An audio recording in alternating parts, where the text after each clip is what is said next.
When my family would visit my grandparents when I was only 5 to 8 years old, I was convinced that I'd see an outline of a person standing in the basement doorway at nighttime. Like, totally 100% sure there was a figure standing there, only it was much too dark to make out any of the features, and it definitely was not any of my family members. The figure was much too tall.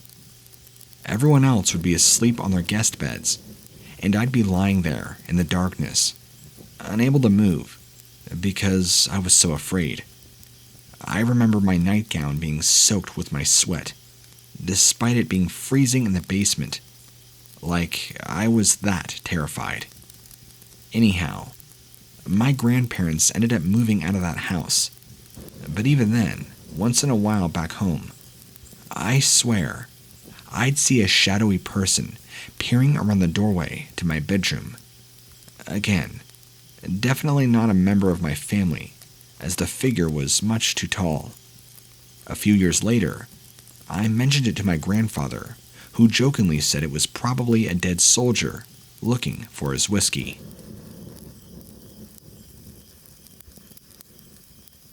When I was a teenager, probably 16, I began developing really bad insomnia. Our house at the time had 2 stories and a basement, and was just on over 2 acres of land. So, close to the neighbors, but far enough away that there wasn't much neighboring. It was dark outside, and the lighting from their house was far enough away. One night, I was home alone with my younger brother, while my parents and youngest brother were at a hospital with my dad, who at the time had just had surgery. My brother was asleep, and I was just starting to go to sleep, around 3 or 4 in the morning, when suddenly I heard heavy footsteps downstairs, and somebody walking back and forth. Naturally, I thought somebody had just broken in, and I was terrified. I determined that if I remained quiet, whomever broke in would just take some stuff from the main floor. We didn't have many valuables, and leave without risking waking anybody up. When day came, it turned out everything was fine, and nothing was taken. There was no trace of any intruder. Eventually, I got it over a month, and about a month or 2 later, I heard it again, and again, and again, always between the hours of 2 a.m. and 4 a.m., and always on the floor below me. My family doubted me because of the insomnia and my general sleep deprivation. One night, I was up really late with my mother, and we both heard it together. Not only that, but this time it was on the same floor as us. She just said, "No way. That's just Dad. I'll go look."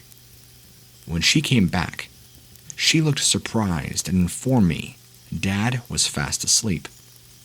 The validation was nice, but I would have preferred sleep deprivation hallucinations.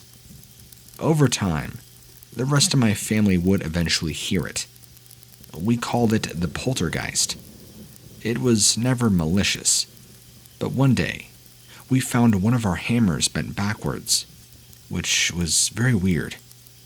We set up a night vision camera, and eventually did capture the sounds on tape, along with what sounded like a glass set on the counter, and a heavy sigh. Unfortunately, we accidentally and stupidly taped over it when recording the Super Bowl. Mom, in all of her brave glory, once heard it in the basement, and went down to tell it that it was dead, and to go towards the light. If I recall, we really didn't hear it after that.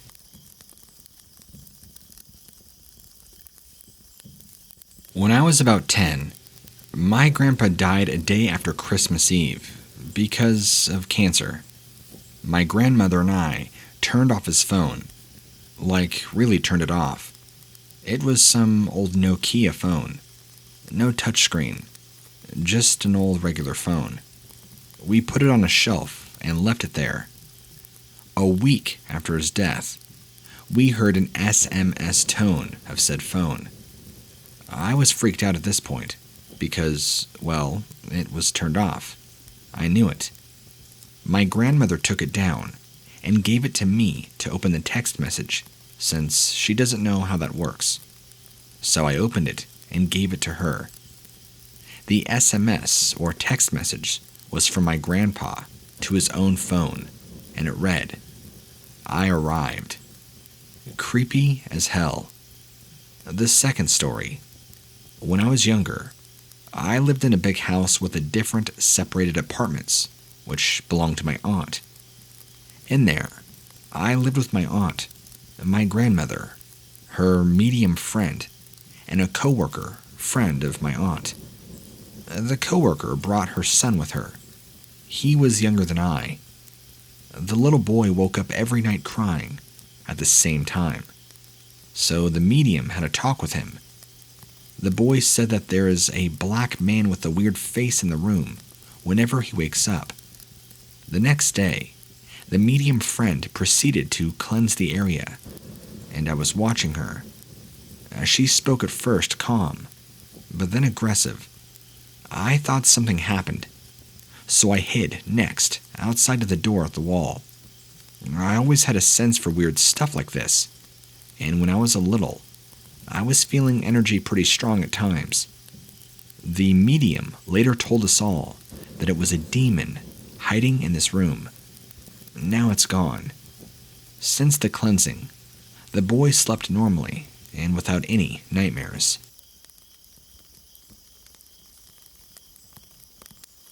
When I was between 6 to 10 years old, my mom and I lived in a house where I would be visited by something at night.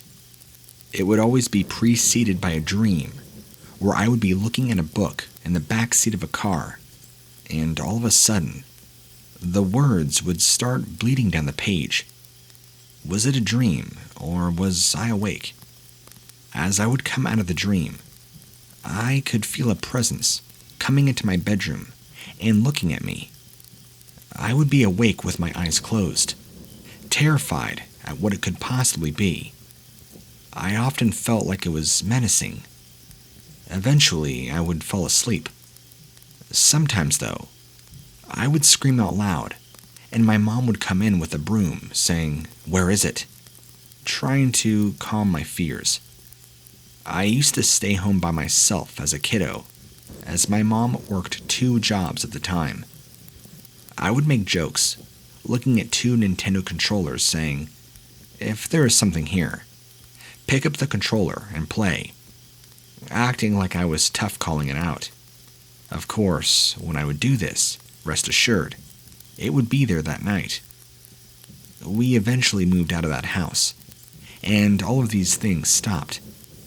Now, when I was much older, my mother would tell me that when I was younger, I would tell her, "You can't see them right now, but they are laughing at you." I don't recall saying that, but then again, I believe I may have repressed those memories. As an adult, I've told my wife about it. We both went back to that house, and she got out to go ask the current resident, who currently lived there, if they've experienced anything similar. She explained my story to the man who had lived there with his parents, since we had moved out many years ago. He had not.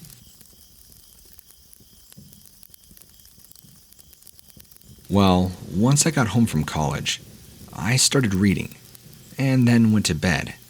A normal night, I thought. So I dreamed that I'm drowning, and literally another person like me appeared in my dream. He just smiled at me and said, "You're going to die." Then I woke up, almost drowned. I wasn't breathing while I was sleeping, and I could not breathe through my mouth. I took a deep breath, went back to sleep. I literally could not stay awake, so I fell asleep immediately. Then I dreamed I was with a cousin in my room, and we were going to open the door. I couldn't reach the lock. He looked at me, smiled at me, told me, "You're going to die." I woke up again, and the procedure from before was repeated. I fell asleep again, and then in the dream, I'm with two friends, and I try to talk to them, but they wouldn't listen.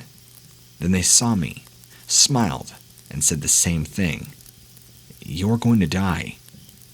I woke up again, but this time, I could not take a breath. I was literally not breathing. My entire body felt like it had tingles. You know, like when one foot falls asleep, only that it felt all over my body and hurt a lot.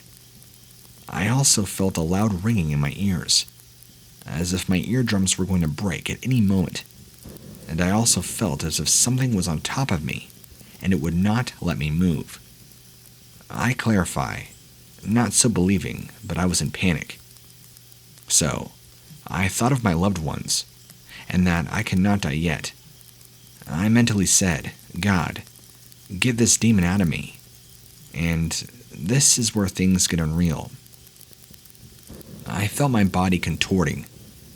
I heard the cymbal sound loudly, and then a light came out of my body, and finally, I felt like somebody had pushed me hard in the middle of my chest, and I didn't feel anything else. I was able to breathe again through my mouth. I turned on the light in my room, and there was blood coming out of my nostrils. That night, I did not sleep, and I just thought okay, this is the reason why I could not breathe. And I did not give any more importance to the matter. I was trying to convince myself that I had dreamed everything. And when it was time to go to university, I undressed, got in the shower, looked between my chest, and I had a pretty thick cut there.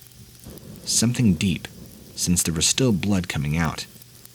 That's when I realized that had not been a dream. Listen, I don't know. Maybe somebody was playing a Ouija board that night with my soul. I'll never know for sure.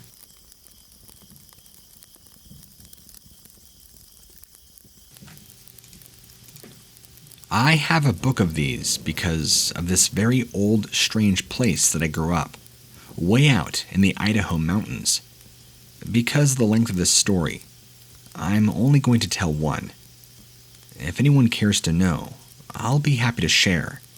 So, I was and am something of a skeptical believer, in that I fully believe there are things in this world, and beyond, that we cannot fully comprehend or explain. But I think most claims out there can be boiled down to just a lack of understanding of things and or a desire for what they experienced to be paranormal. People who want to see ghosts, so when there's a trick of the light, they simply see a ghost. This place of which I speak is not such a far-reaching delusion as that. I grew up here. My adopted father was a roofer and an outdoorsman, and overall, a really great guy. He had friends everywhere. I'll spare you the full-length story, because a good friend of his was dying of cancer. He was called upon to run to this secluded cabin rental hot springs resort up in the mountains when I was just 6. I had visited the place frequently, and with my brother and stepmother when we would bring us up fishing or camping or hunting. I loved it to find that we'd be staying there. Even though my time was split between him and my biological mother down in town, I still spent most of my childhood in those same mountains, since I was 6. Aside from just loving the place for all the freedom I had, catching frogs, climbing trees, playing in the woods, swimming in the river, I think there were very few nights that I wasn't awoken in the night by something in that cabin. I'd wake up to dark shapes looming over me in the darkness that would recoil as I woke up. The sounds of things falling and breaking in the night, but in the morning, there was nothing broken, or the sounds of somebody walking on an old, creaky old floor, but nobody being there. I was amazingly unfazed by anything. I knew everybody else experienced things, but almost nobody would talk about it. I never really pushed, though. I was a kid, and when the day came, I was back up to my normal kid things. There was a night, though, that I think everybody had to acknowledge the question that strange things did indeed go on. At the time, the cabin we stayed in was small. There was no additions made to it, so it was one large room, except the bathroom. One main bed where the old man and stepmom slept. I stayed on a couch, and my brother slept on a cot. There was a loft that you couldn't stand in that was just mostly used for storage, but we all slept in the one room. No one was brothers since we all came from near poverty anyway. It was this one night that we all awoke to screaming and the loud clattering of everything, including the lamp on my stepmom's nightstand, being thrown across the room. Everybody went up with a jump, and my old man turned on his lamp, and we just saw stepmom sitting up in the bed, eyes wide and pale. She was still yelling, "Where is it? Look for it." When we all collectively asked what she was talking about, she just sort of quieted down. She made it very clear she did not want to talk about it, and that it must have been a dream. But after we all cleaned up the broken stuff and laid back down to go back to sleep, no one believed her. I don't think anybody slept that night. Even the next day, we couldn't get out of her what she had seen at the foot of her bed that made her freak out the way she did. We all doubted it was a dream, though. She made it very clear she never wanted to talk about it and wanted everybody to just forget that it happened. And you almost could forget that it never happened. Not long after, she convinced the old man to build an extension on the cabin to give them an actual bedroom. I never forgot, though. There was this glass angel figurine that stood about 1.5 feet tall that she had gotten at a yard sale years prior that sat across the room on the old box TV we had that was broken when she threw her lamp across the room at whatever it is she saw. There was a lot of stuff broken by accident that she just threw out, but she had tried to fix the glass angel, and so it sat there pretty well fixed, actually, on top of the TV for years until after she died, as a constant reminder of that night to me.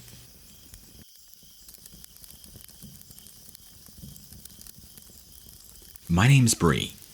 I'm a 21-year-old female, and I live in a small town in northern Ontario. The stories I'm about to share all took place in a house that my family and I had lived in until I was about 13 years old. None of these stories are in chronological order, due to how young I was when they took place. The first story I'll share with you was with my younger sister Mac, who is 2 years younger than I, and at the time, I was about 6. We were playing outside one hot summer's day. The wind was blowing particularly hard, and our mother was watching us from inside the house. To give a visual of the layout of our home and yard, our house was known as the backwards house, due to the fact that it was simply built backwards. So, our mother was able to watch us while washing dishes in the kitchen. There was also a massive hedge separating our house from the neighbor next to us, and a considerable distance between the hedge and our home. My sister and I were not playing any game in particular now, just running around, having fun like kids do. And suddenly, out of nowhere, me and my sister freeze like statues. We both look at each other and simultaneously looked at the space between our home and the hedge. To our surprise, there was a woman there. She was wearing a beautiful, long green flowing dress, had equally beautiful long wavy red hair, and had very fair skin and complexion. She seemed to float rather than walk, and seemed fixed on where she was going. As quickly as we noticed her, she vanishes into the basement wall on our home. My sister and I then looked back at each other. I didn't want to say anything to her at first, because my sister was known to copy me. I didn't want her to say she saw something, just because I had. After a few seconds of silence, though, my sister, with tears in her eyes, said, "Did you see that?" And all I could muster out was, "Uh-huh." We then ran to our mom, sobbing that some lady had just floated into our home. My mom, not wanting to scare us, said, "Maybe it's your guardian angel, stopping just to make sure you're okay." That did seem to ease our nerves, and we were soon back to playing around. As I got older, the experiences in the home seemed to become more sinister. My bedroom had been moved into the basement, and I remember regularly seeing a dark shadow crouched in the corner of the bedroom at night. I had nightmares every other night, and a constant feeling of being watched all throughout the house. My mother would later admit to me that once we had moved out, that she was afraid to even walk around the house at nighttime, in fear of something being around the corner. Another story that I remember vividly involves my brother, who is 7 years younger than me. My brother Gio at the time was about 2. We were sleeping together. It was very late at night, and for some reason, I could not fall asleep. To this day, I don't know if he woke up or said this in his sleep, but out of nowhere he says, Bree, do you see it?" "See what?" "The eyes." "What eyes?" I asked, which he points behind the door. Obviously, at this point, I'm literally pooping bricks. I tried getting him to repeat what he said, but there's no reply. I quickly picked him up, brought him to the living room with me, where we both slept on the couch. You know, I have many other stories about this house, but I'll end it on this one. I remember somehow I had built up the courage to finally play downstairs by myself. I had my littlest pet shops in my toy room that attaches to the laundry room, and also my dad's workshop. I had set up all my little buildings in a circle and made a little pretend toy town. I was sitting right in the middle of it. And at this point, this happens to me. I was sitting, facing the houses that were lined up against the wall, in kind of a loose circle. The light in the room I was playing in was placed above and behind me. So, if somebody walks in that room, a shadow would be cast on the wall I was facing. So, as I was playing, I had this overwhelming urge to look up. When I did, I witnessed a shadow move from the right to the left of me, heading out the door into the rec room. My first thought was, well, maybe my dad was in his workshop, and I didn't know. So I look up and out the door, and there's no one. I look back down at my toys and realize that my dad's a bigger guy, and I would have heard him walk. And I definitely would have seen him in the time I saw the shadow to looking out the door. Needless to say, I book it up their stairs, get out of the basement. Long story short, but I'm happy we moved into the house we're in now, and out of that.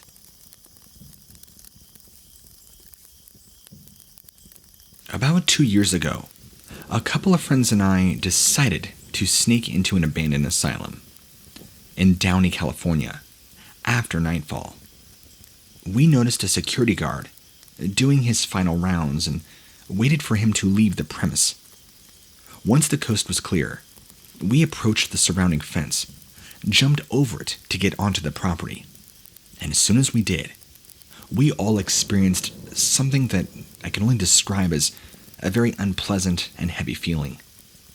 All the windows and doors were boarded up, from the outside at least, but we made our way around the building and discovered an entrance that had been broken into.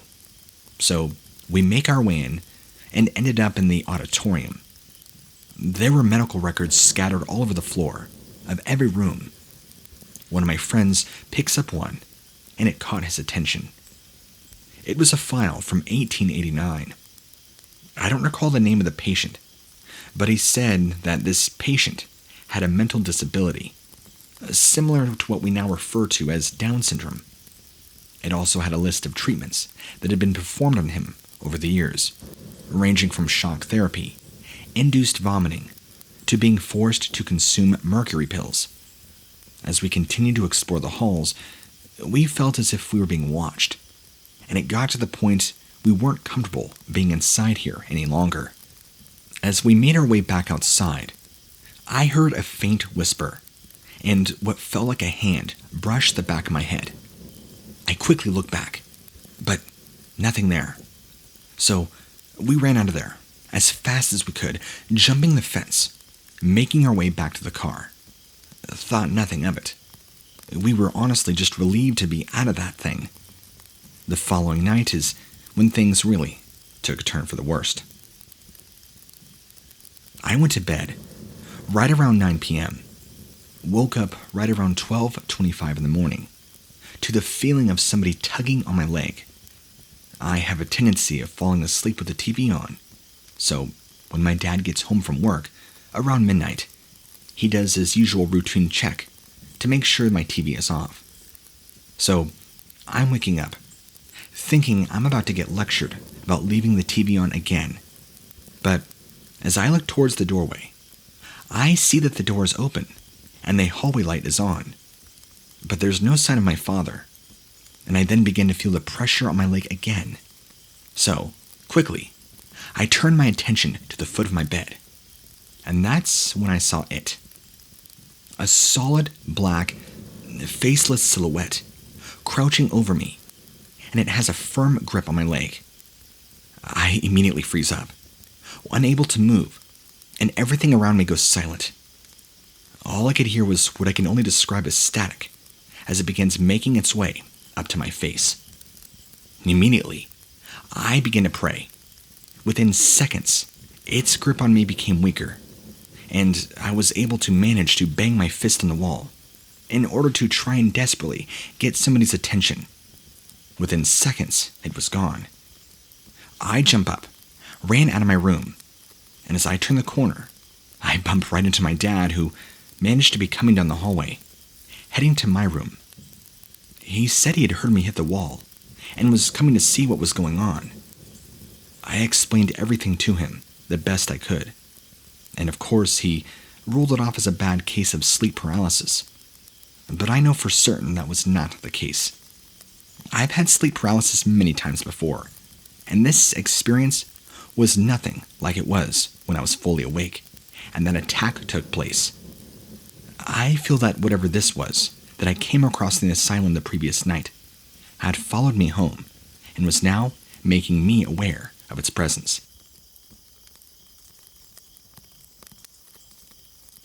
So when I was little, I lived in this danky little apartment. I lived on the bottom floor, and there were 3 bedrooms. When you walked into the apartment that I lived in, you were instantly greeted by the living room, with the kitchen to the left of you. After walking afterwards a bit from the living room, you'd come to a small hall where the bedrooms were. To the right was my grandmother's and I's room. To the left was my stepsister and brother's room.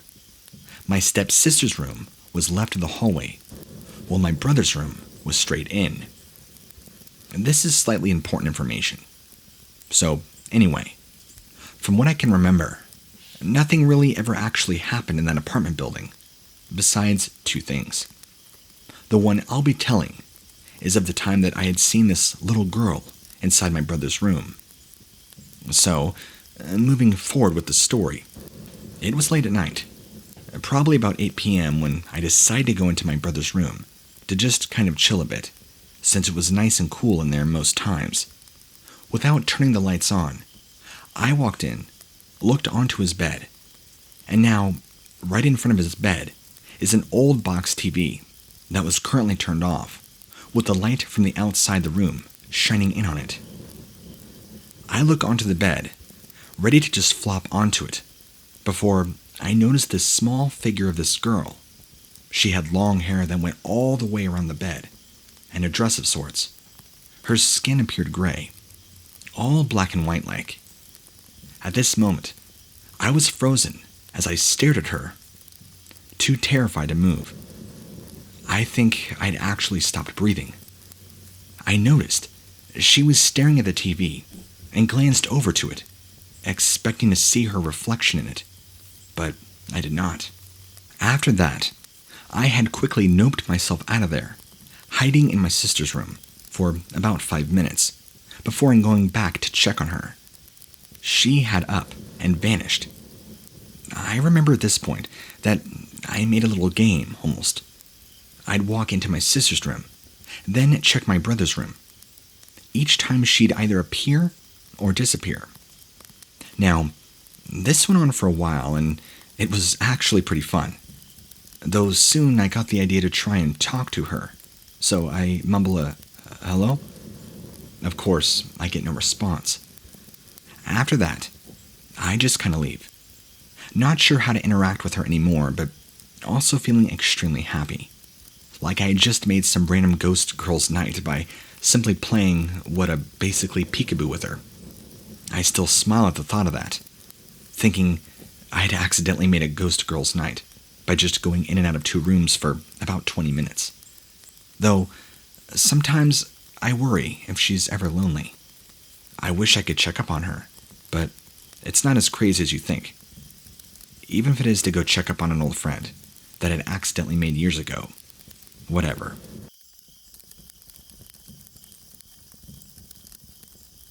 I'm a senior at a small liberal arts college in central Maine.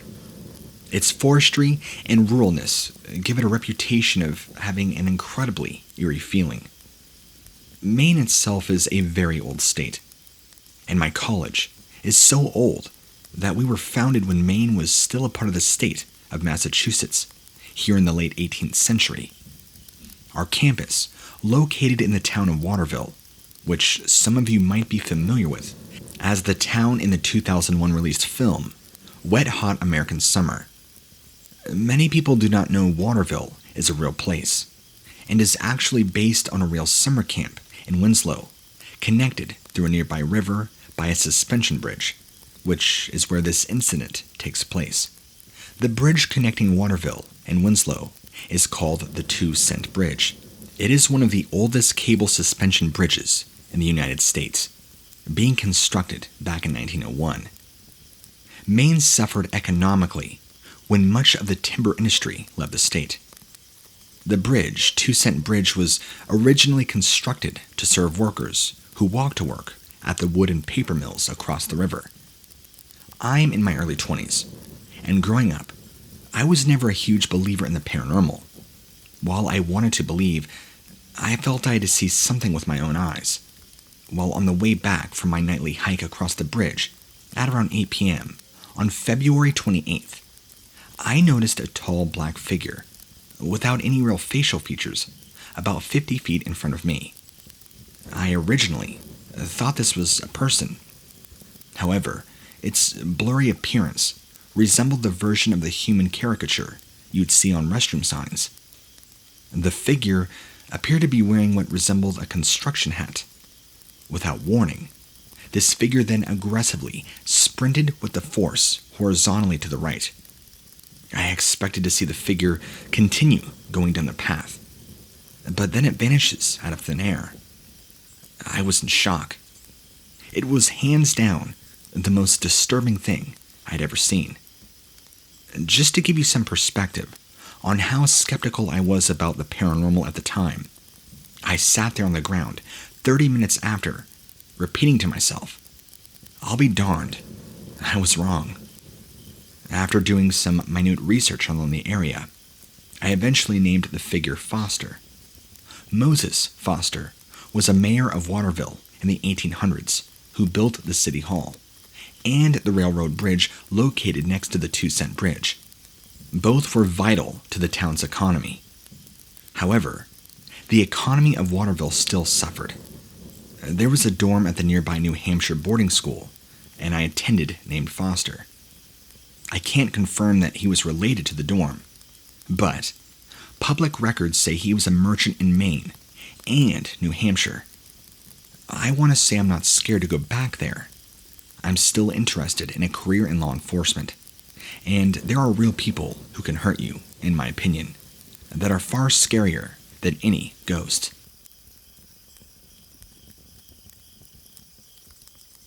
Okay, so this happened in 1999, I believe. I was just a little 5-year-old boy. I do believe I posted about this before, but I can't find it originally. So, here we go. When I was 5, we lived in this apartment building. my parents have always been believers in the paranormal, and this was my first serious brush with it. We moved into this place in '98. My parents immediately started noticing things. This entity did not waste time in the slightest. The first night, my parents could not sleep, kept waking every 30 minutes, feeling like we were all being watched. Eventually, my mom's friend asked my mom to take her teenage daughter for a bit, as they weren't getting along. So, myself and my parents actually switched rooms. The teenage daughter of the friend did not stay long, and after she left, I remained in the bigger room. I was terrified of the dark, to the point where I had a nightlight. The bathroom light was on in the hallway, as well as having my blinds open, allowing the streetlight right outside to stream in as well. I'm lying in bed, and I cannot sleep for whatever reason. I couldn't really blame myself, as I was always having night terrors at the time. Suddenly, my room goes pitch black.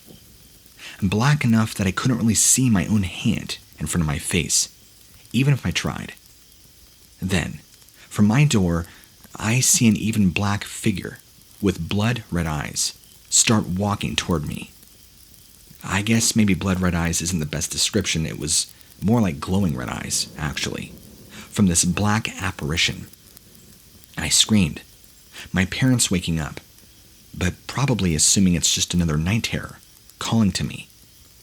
When I can't even get out a cohesive sentence, they tell me to go to them. My mom has told me repeatedly over the years that she still feels bad about this incident to this day. I pluck up the courage to bolt to them, running through the shadow, and as I do, it's ice cold. I get to my door, look back, and my room is now back to normal. Now, people have told me that they think it was just a dream. It wasn't though, because 10 or so years later, mine and my mom's cousin moves into an apartment building about a block away from our old place. One night, she wakes up and sees the very same figure standing between her bed and her infant son's crib. I have more stories about this place, from my parents' point of view, if anybody is interested in wanting to hear more.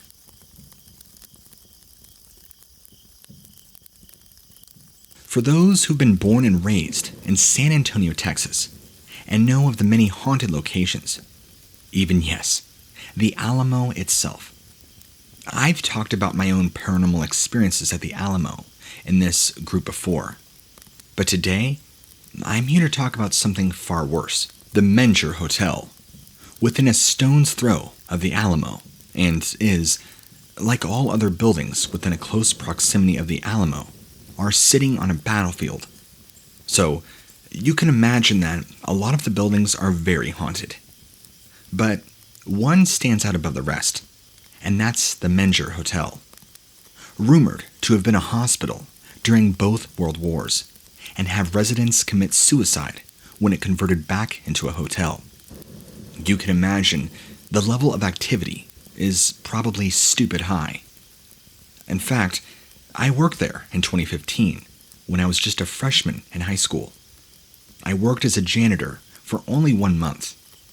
When I got the job, I knew it was haunted, just not this level of intensity. Day 1 on the job, I was being trained by another senior janitor. We go to the second floor. Our job, well, mainly mine, was to clean out the sinks while he went back downstairs to go get some supplies for the elevator for us both to clean. Anyway, I was just putting the cleaning products away when I heard somebody clear their throat. I was thrown off guard because the bathroom was supposed to be closed, and I know for a fact nobody walked behind me. As I was facing the mirror a majority of the time, I also noticed that the presumed man who had been clearing his throat sounded very raspy. I also noticed that the man who had been clearing his throat sounded very raspy, like he was trying to gasp for air. So I hesitated for 5 seconds, deciding whether or not to say anything. Now, for starters, I'm fairly knowledgeable about the paranormal, and that was the main reason I wanted the job. get paid while doing a little bit of ghost hunting. Sounds weird, I know, but that was my rationale. So I decided to make a bit of noise to invoke a response in case there was any actual movement of any kind. I mean, you never know. So I decided to make a bit of noise to invoke a response in case there was an actual person inside. But I knew there was not. I looked underneath the stalls. I saw no movement of any kind. So I just cleared my throat, walked away, or so was the plan. When I cleared my throat, I heard someone, clear as day, as you would hear somebody talk and say, "You too?" I whipped around, and of course nobody. I gathered all my supplies, calmly walked out of there. But somehow my face was not matching my attitude towards this, because when the senior guy came back, he coldly stated, "You heard him?" And I was just like, "I beg your pardon?" He comes back, repeats the same thing. So now I'm in this dilemma, whether to lie or not. So I'm just like, yes, I did. But when I cleared my throat, I heard someone say, "You too." The senior guy looked at me with a surprised look and said, "Well, that's a first." I didn't want to ask any questions, because I feared that any more talk of toilet ghost in there would attach itself to me. So we moved to the elevator, where my second thing happened. This time, the senior guy was there to witness it too. The door could not be manually opened and closed. No problem. Around the second time, the door closes. A hand goes in between the door, thus making the door open. However, there was of course no one there. Now, flash forward about 5 weeks in, and this is when things go off. I was working a graveyard shift. I'm in the basement, gathering supplies, minding no attention to anything else. Albeit, it may be reckless considering there were hazards galore down there. I figured since I've been down there many times, and that it's well lit, I was going to casually stroll along. That's when I met this entity that came around a corner. I almost ran through it, had I not seen it in my peripherals. I looked up, only to see a solid black mass with a faint white glow coming from where its eye should be. It then charged me, and I stumbled backwards, only to be met with something hard, hitting from behind, pinning me down to the ground. Luckily, I had my radio with me, and radioed for some backup. What had pinned me was a medium-sized wooden table. I was told that had it been a few feet higher, it would have crushed me to death. I did have a broken rib, so soon after recovery, I left that place as fast as possible. Didn't even bother putting in my 2 weeks. I don't ever wish someone to encounter whatever almost had killed me. And to this day, I refuse to step foot inside unless somebody else is with me.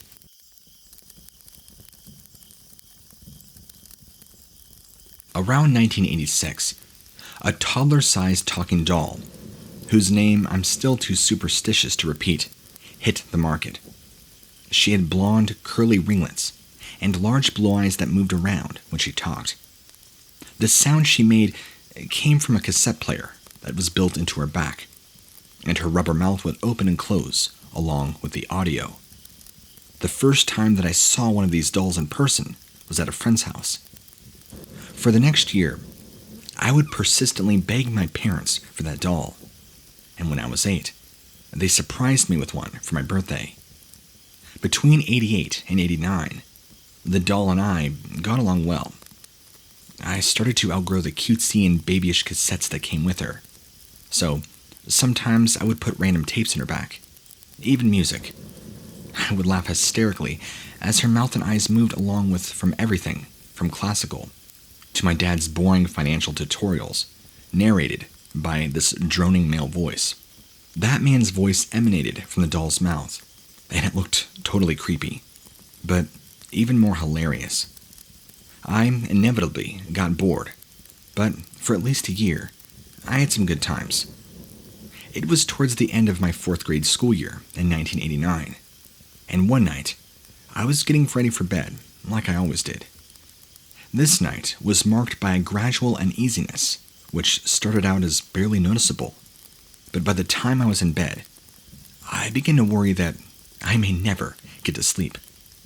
It was odd too because there was nothing in particular that I was anticipating or that was bothering me. No class trips, no tests, pop quizzes, nothing. Nothing that might trigger a sleepless night. I wondered if I was coming down with something. I was feeling ever so slightly unwell, and the sensations in my body were causing me a great deal of anxiety. I lay with this discomfort for at least 2 hours, wanting to toss and turn, but felt too emotionally paralyzed to move. For some reason, I wanted to face the wall. In fact, I was afraid to face the open space of my room. A sense of dread had emerged. I remembered what my mother had told me about not being able to sleep. She recommended that I didn't force myself to close my eyes, so I left them open. Periodically, my eyelids would close, but then my awareness of them closing would wake me up. Another hour went by, and I was used to hearing the occasional whirring of cars. But after laying awake for so long, the traffic noise gradually ceased. The quietness of the room was distracting. Judging by the lack of street noise, I'm guessing that it was easily 3 or 4 in the morning. Then, I heard something impossibly bizarre and just barely audible. My baby brother's crib was across the room by the window. He was not yet talking, more than maybe a couple of words, and certainly wasn't counting. But I heard him not just counting, but doing it backwards from 10. Every number was spoken in an exaggeratedly drawn-out sing-song voice that started from a lower pitch and eventually made its way up higher. I peeked quickly over my shoulder to look at the crib, but it looked like my brother was asleep. 10, 9, 8, 7. I pulled the covers tightly around my body, trying to convince myself that I didn't hear what I was hearing. After all, the volume of that tiny voice was extremely low. Perhaps the baby was babbling in his sleep and my brain was trying to make sense of it. Could I have dozed off?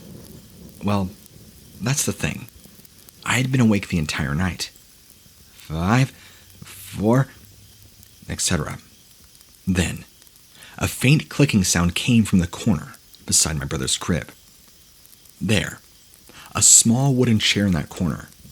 Each of its legs had a metal wheel, which clicked in such a way when the chair was being moved. It was unmistakable. The chair was moving on its own. I didn't dare turn to look, because I was depending on the last ounce of denial that I could possibly muster. The worst thing about this chair, other than its sudden independent movement, was that it was the permanent residence of the doll when it was not in use. I knew she was sitting on the chair before I got into bed. Then, it felt as though all the air had been sucked out of the room, and I could hear the clicking of the chair's wheels as they inched closer and closer to my bed. I tried calling out for my parents, but I wasn't able to yell loudly enough. The fear was so intense that I could barely move. But eventually, I decided that I should just yell or try to make a run for the door. The problem here was that in order to get out of the room, I would have to risk looking at the doll. Finally, I was able to move a little. That's when I made the mistake of turning my head too far around and saw the doll in her chair inches away from my bed. What's even worse is that her face was contorted in such a way that even I as an adult can compare to Regan from The Exorcist. But as a 9-year-old, I had no concept of that. The doll's eyes were looking upward, but slightly to one corner, creating an absolutely horrifying image that I will never forget.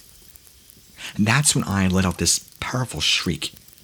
I did so reflexively, and it almost like I was listening to somebody else's scream. When my parents come running in, the doll was back in her corner, and, of course, I was never believed. I slept in my parents' bed, and, of course, they were angry. So I dreamed I was in a car, driving in circles around some suburban neighborhood that I had never seen before. Living alone with the aftermath of this experience was traumatic in and of itself. The following week, I was so paranoid about seeing inanimate objects doing things they weren't supposed to do that I jumped to conclusions about certain things. For instance, the shampoo and conditioner that was in the shower one evening felt significantly heavier than they did earlier in the day. I was afraid that somehow the substances would materialize at will. My mom just insisted that water probably got in the bottles, but it hadn't. I turned the bottles over. No excess water came out. Perhaps it was my paranoia, but I'm not ruling anything out.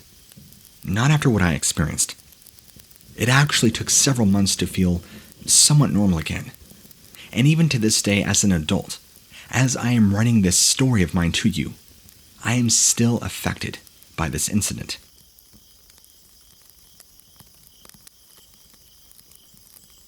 When my grandma was alive, years ago, she shared this with me. One morning, around 5 a.m., she was standing in the kitchen, washing dishes. My grandfather was still asleep, as the hours were earlier than his usual wake-up time. There is a window above the kitchen sink, and it looks out into the back patio. When it's too dark to see outside, the kitchen light is bright enough that you can clearly see the refrigerator and the reflection of the window. The kitchen suddenly feels cold. Now, keep in mind, we live in Hawaii, where the temperature is consistently in the high 60s to mid 70s most mornings.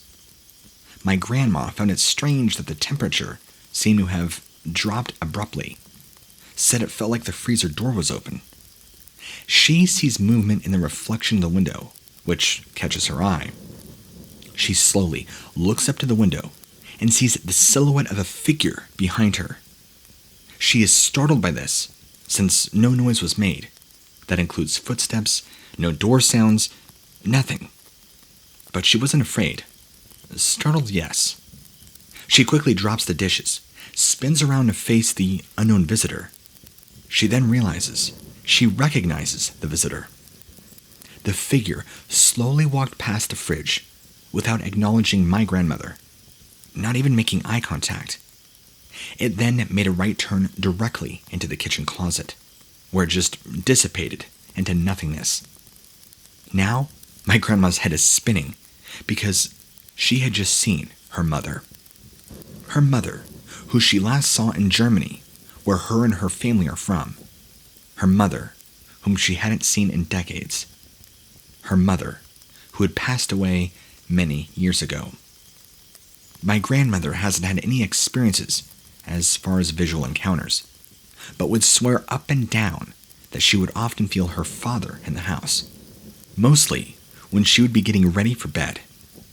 Her and her father were very close, as she was supposedly his favorite out of all their siblings. Her father also was enlisted in the German army. They hated the Nazis. She would even remember having to hide in the attic during the war. Anyway, my grandmother says that when she was a little girl, her father would tickle her feet when tucking her in at night. After she moved to Hawaii, with my grandfather and her father passed away. I'm sure you can guess where I'm going with this. She recalled numerous nights of feeling her father's presence and his hands tickling her feet. She would expose them from under her covers. She was never afraid and in her heart knew this was him. This thoroughly creeped me out, and for this reason, I can never sleep with my feet hanging out, even to this day. Oh, and my Aunt Tammy has had this paranormal experience for as long as she can remember. For some odd reason, she has always been extremely sensitive to the paranormal.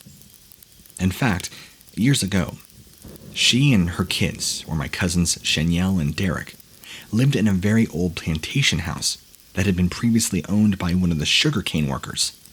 He was an old man that had a pretty bad alcohol problem, and from what they were told, he had apparently hung himself in the backyard on a mango tree that was still there when they moved in. The house always had a very eerie vibe, no matter the time of day. Actually, I visited tons of times myself to go hang out with them, and just never felt comfortable there. I didn't know of the happenings going on at that age, so all the feelings were just whatever to me. It just always felt sort of dark, like something was going to happen. It was a small, aged 2-bedroom, 1-bathroom creaky house with old wooden floors. Everything that had a door would make noise. You couldn't take a step in that house without making a sound. Tammy was home alone one night, and the kids were sleeping over at a relative's, so she was enjoying the quiet time all to herself. She gets up from the couch in the living room where she was watching TV to get her scented lotion, and she had swore that she had left it on the kitchen table. After scouring the area all around the table and kitchen counters, she heads into her bedroom. Having no luck in there or the bathroom, she gives up, walks back into the kitchen. She stopped dead in her tracks and scanned the entire kitchen in awe. Every single cupboard and drawer were wide open. Confused and freaked out, she began to close them, when out of the corner of her eye, she spots something on the kitchen table. It was the bottle of lotion that she had been looking for. She questioned all of how this happened when she hadn't heard a single noise while in her bedroom. As mentioned earlier, the house was old and noisy, so sneaking around was out of the question. Now, Derek would often complain to Auntie Tammy that he always felt watched in his own house. He was 7 years of age, so no child typically has the feeling of ever being known of being watched just out of the blue. He would tell her that he hated showering, and this only happened in that house. She would have to hang out with him in the bathroom, talk to him while he showered. He just couldn't do it. He was genuinely horrified. Derek had his own set of experiences living in that house. He would be asleep in his room and wake up scared out of his mind because he would hear breathing and he felt the hot breath of someone or something behind him. He would get up and see there was nobody there but him. If his sleep wasn't interrupted by ghostly breathing, it would be heavy boot steps. The floorboards would creak, in addition to what seemed like boots, slowly making their way to his open door, then stopping once they reached his room. He would stare out into the hall from his bed, expecting to see somebody, but never did. My parents lived in that old plantation house for a few months before myself or my cousins were born. They needed a temporary place to stay. My parents were the only two in the house one night, and they needed to jump in their car and go run an errand or something. My dad gets up, accidentally drops the car keys behind the bed. Hearing them hit the floor, he moved the bed to pick them up. My dad made a puzzled expression, and my mom asked what the problem was. He pulled the bed to the other side of the room to make sure it wasn't caught by one of the legs and asked, "Where did they go?" My mom looked on the floor, where they both knew for certain the key should have been, and was just as equally confused. They flipped the entire mattress, took the sheets, blankets off, comforters off, shook them out, still couldn't find the keys. Double-checking their pockets, shirts, everywhere in the room. Now they are frustrated because there's no doubt the keys were in his hand and should have been on the floor where they had heard them drop. Now they're out of ideas, so they went to check around the house, again, knowing well it couldn't have been anywhere but in that room. After a half an hour or so later, they gave up on the search, walked back to the room to recognize the mess they had made. Sitting on the naked mattress, which was hanging halfway off the bed, were the missing keys.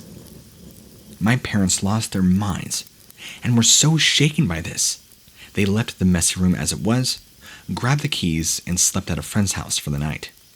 Now, my Aunt Tammy is currently living in a rented house on a very nice piece of land, about 20 minutes from where I live. She says she loves the place, and it is the perfect size for her and her off-and-on boyfriend. The house does have character, however. Several months ago, she was alone in the house, in the living room. My cousin had been over and had just left a few minutes prior. she suddenly hears something light and metallic sounding moving on top of her table. She quickly looks for the noise, sees movement. It was the lampshade, lifting up a couple of inches higher than the light bulb. As soon as she gasps, the lampshade drops back into place, making an even louder noise. She gets up, inspects it. She confirms that she wasn't just imagining things, because the lampshade was now crooked and had to be readjusted to its correct position. Just a few months later, in the same house, my Aunt Tammy had an extra bedroom that she was renting to our cousin. Their rooms are on the opposite sides of the fairly big house, so they rarely run into each other. One night, my aunt was alone in bed, just about to fall asleep, when she hears a loud force hit her door, as if somebody punched it as hard as they could with their fist. She jumps out of bed, runs to her door, swinging it open. There was nobody there, so she stepped into the living room, inspected the rest of the house. It was quiet, and everything seemed to be in its place. She noticed the room door was closed, so there was no way he could have hit her door, ran back to his room, shut the door, at least without ever being seen or heard. She went back to bed and eventually fell asleep, wondering if she could have imagined it. The next day, he approached her. "Hey, I was going to ask you, did you hear that loud bang last night?" That confirmed it. She definitely did not imagine it. I know this has been long, but these are only some of my paranormal experiences that my entire family members have had. Anyway, I was completely on edge while writing all this out because I've seen their faces when they explained their own experiences to me. I've seen how uneasy most of them were, just talking about it. I'm happy that I have never experienced these things myself and hope it stays that way.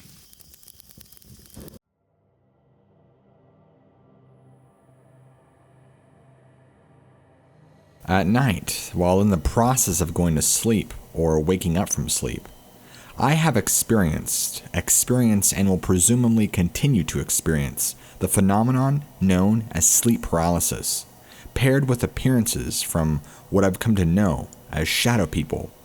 This is not a fictionalized creepypasta, nor any kind of bait and switch, me and my buddies saw this thing in the woods type of writing.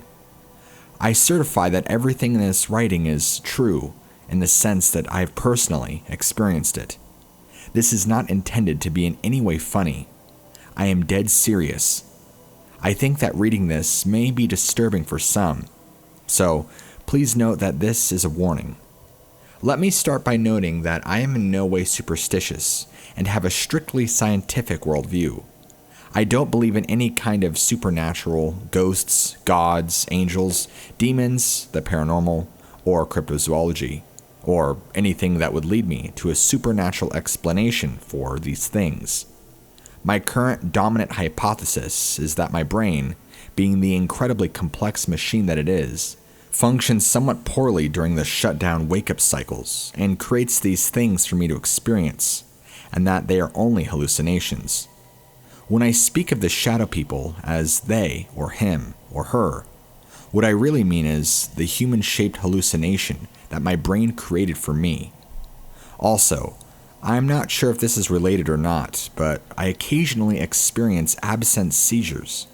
When this happens, I begin to feel extremely lightheaded, then overheated and nauseated, and then I see stars near the edges of my vision.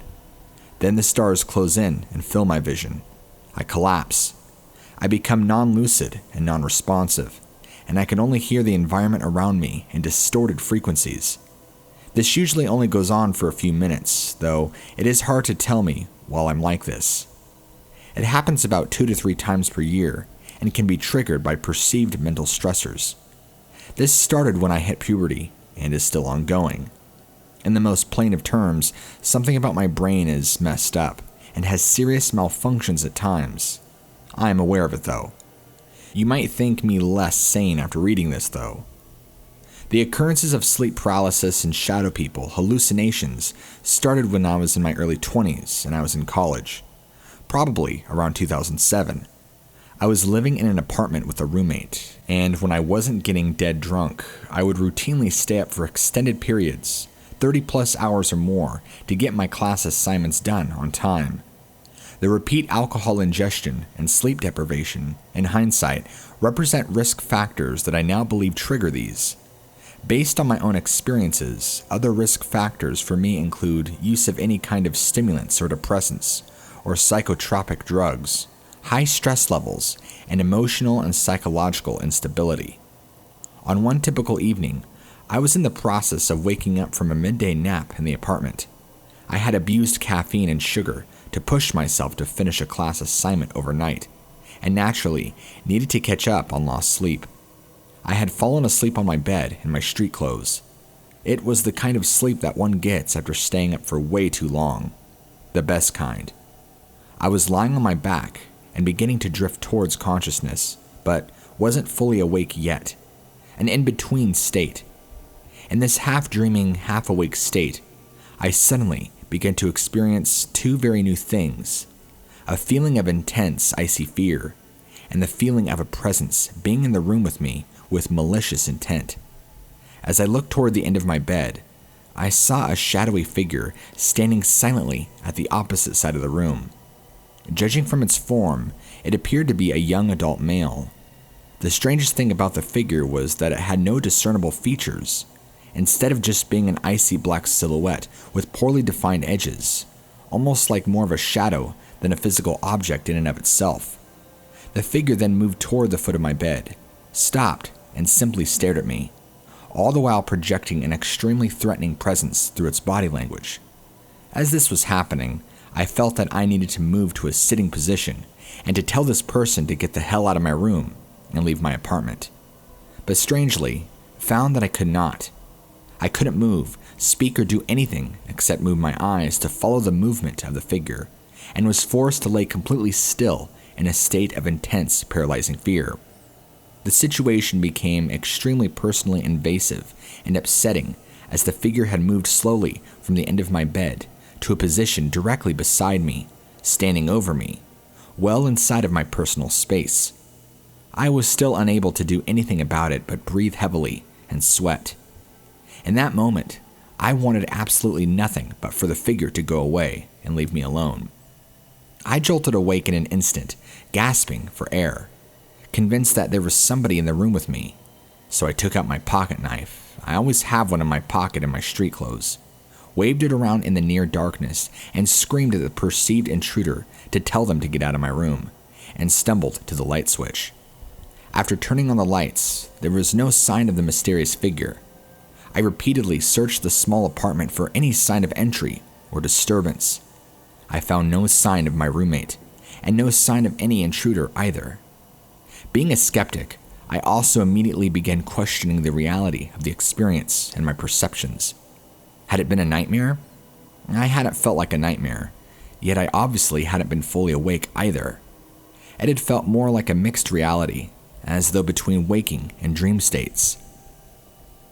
Clearly, this was something new and different. Waking up from this experience and mentally processing this was disorientating and upsetting, to say the least. I went to the bathroom, splashed some cold water on my face, and talked aloud to myself to mentally reinforce what I was doing, and fully regained my orientation and sense of reality. Later, after my roommate got home, I asked him why the hell he had been in my room while I was trying to sleep, and why he had just stood over my bed like that.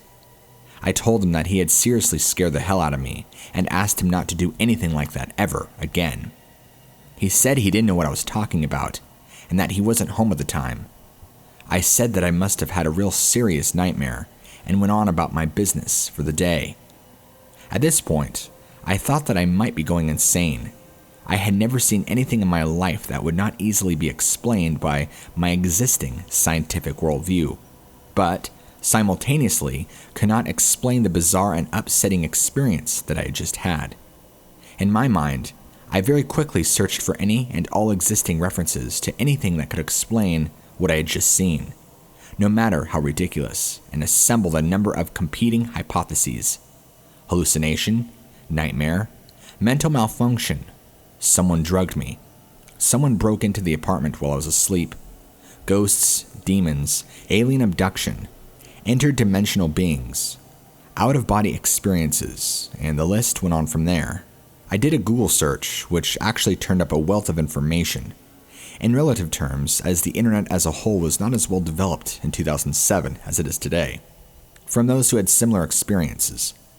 I found references to callers on Coast to Coast AM reporting seeing shadow men while in transitionary sleeping to waking states, and the appearances being paired with the feelings of intense fear and inability to move. The phenomenon is called sleep paralysis and is very well documented. Though the initial experiences were severely disquieting, and I cannot emphasize this enough, I felt better having a reasonable explanation for it. In my opinion, what makes this so upsetting for so many people around the world is that it is a variation on the classic human fear of home invasion, and the imagery lends itself to supernatural explanations. After this first experience during young adulthood, I would have many more over the years of my life, continuing into adulthood. The nature of shadow people is ever-changing. They were always threatening at first, like the first experience that I had in the college apartment, until I fully accepted that I would be visited by them during the night at random times. They seemed to want to invent new ways to surprise me. In a way, the shadow people are kind of like real people, because their own motivations and behaviors vary so wildly. They emerge from the shadows on my walls or any area of the room, though they seem to prefer my closet. I try to never sleep facing away from my closet because of this. They can look like men, women, or children of all ages, and can be single or multiple. However, they are always only black silhouettes with no distinct features. The historical majority are entirely human, but some appear to be humanoid creatures. Some wear clothing, but others do not. They may present different body language, depending on their personality. Things that the shadow people don't do include making sound and interacting with physical objects, including touching me in the room. Strangely, whenever they are present, I get the feeling that they cannot touch or otherwise directly interact with me because I know that they are not real. I have no idea what it would feel like to be touched by one of them, but I do know that I would never want to find out. The shadow people don't seem to acknowledge the concept of personal space, and would just as soon stand anywhere in the room as inches from my face. They usually observe me, and will sometimes attempt interaction. When multiple shadow people are present, they are able to sense interact with each other. The majority of the shadow people that I experience are, for a lack of a better term, telepathic. They are able to project feelings and narratives into my mind, along with forcing me to feel their presence. Thus, I am able to understand their motivations, even though they cannot speak to me, and to know when they are in my bedroom relative to me, even when I can't see them. The feelings and narratives can be anything from, I am only here to observe you, to, I don't really want or need to be here, to, I enjoy making you feel threatened. They can be curious, shy, funny, friendly, mischievous, or even unaware of me altogether. The majority are benign in the sense that they have no malicious intent. However, the telepathy can be extremely disturbing when a shadow person does have the malicious intent, as it will project feelings of terror and doom into my mind. As typical as some behaviors are of types of shadow people, some people just don't seem to follow the established rules. These are just examples of unique ones that I have experienced.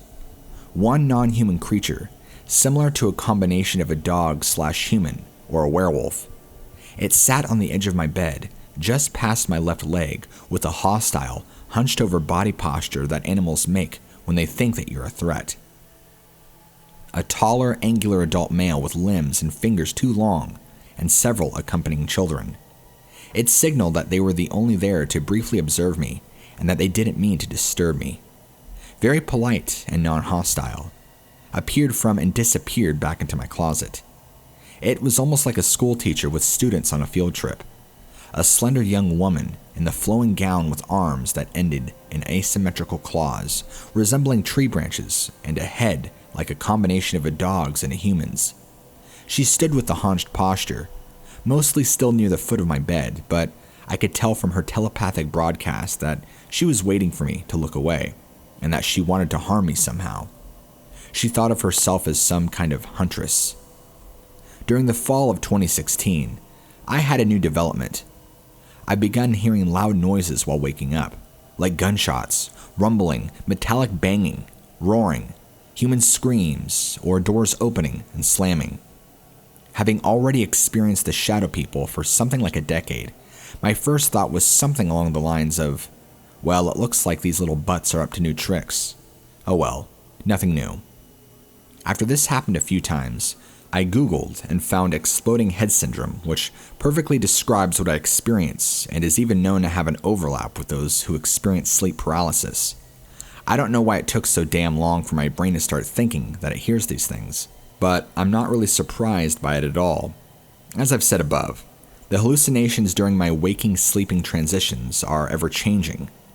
Then, after the development of sound, things took a turn for the weird, dark, and scary. During a fairly recent sleep paralysis incident in the winter of 2016, I was visited by what I can only describe as a shadow person in the form of a disembodied voice. I was sleeping on my left side, facing towards my bedroom window and away from my closet. The darker part of my room and my closet was over my right shoulder. As I was transitioning to wakefulness, I felt that familiar presence of a shadow person, but was surprised by the amount of hatred that it projected for me. It was very specific and personal. I sensed the presence coming closer in my bedroom, to the point of being just over my right shoulder and ear. Of course, as in all cases, I was in that state of paralysis, and thus was unable to turn to look to see the form of the shadow person. I got the feeling that this shadow person was unhappy with me, unhappy with being in my room, and wanting to physically harm me despite being unable to do so. Typical. But then, to my absolute shock, amazement, and terror, the shadow person began speaking to me. The voice was my own, but forced into a low growl, saturated with pure hate. It was extremely verbally abusive, saying things like, "If you don't think I'm real, why don't you turn over and look at me? You're a coward, a liar, and you lie to yourself about us. Why are you surprised? You didn't think that we could talk to you. You're stupid and pathetic. You think you've accepted us, but you know nothing about us."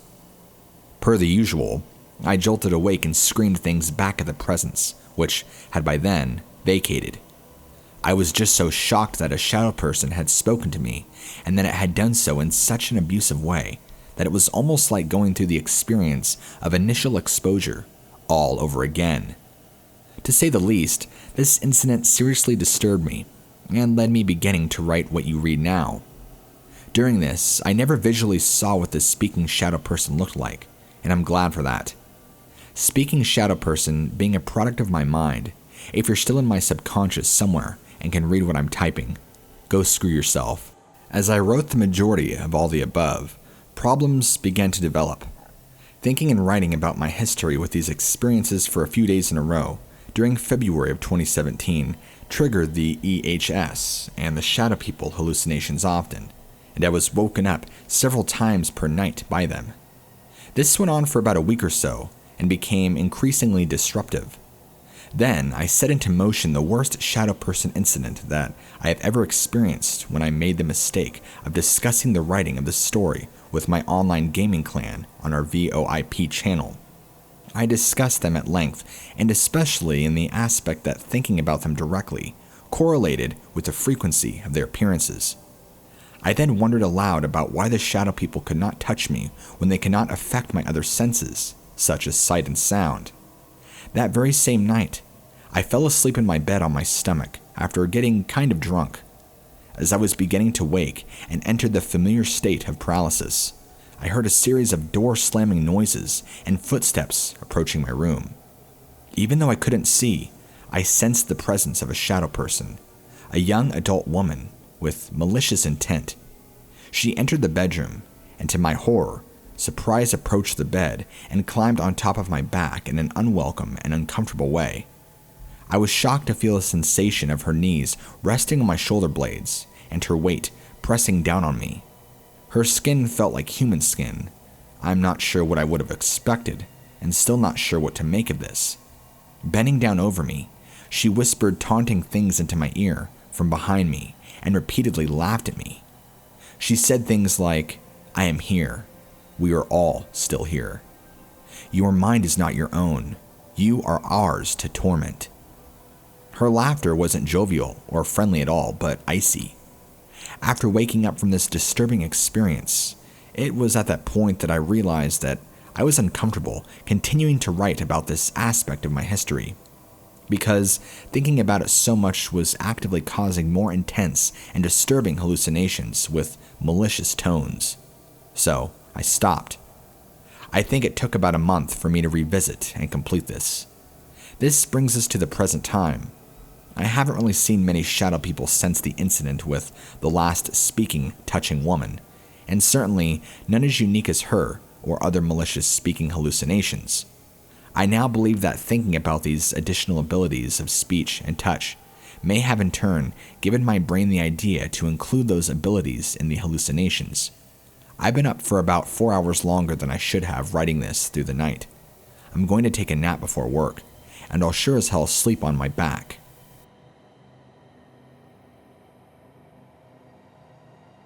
When I was little, I used to see shadow people.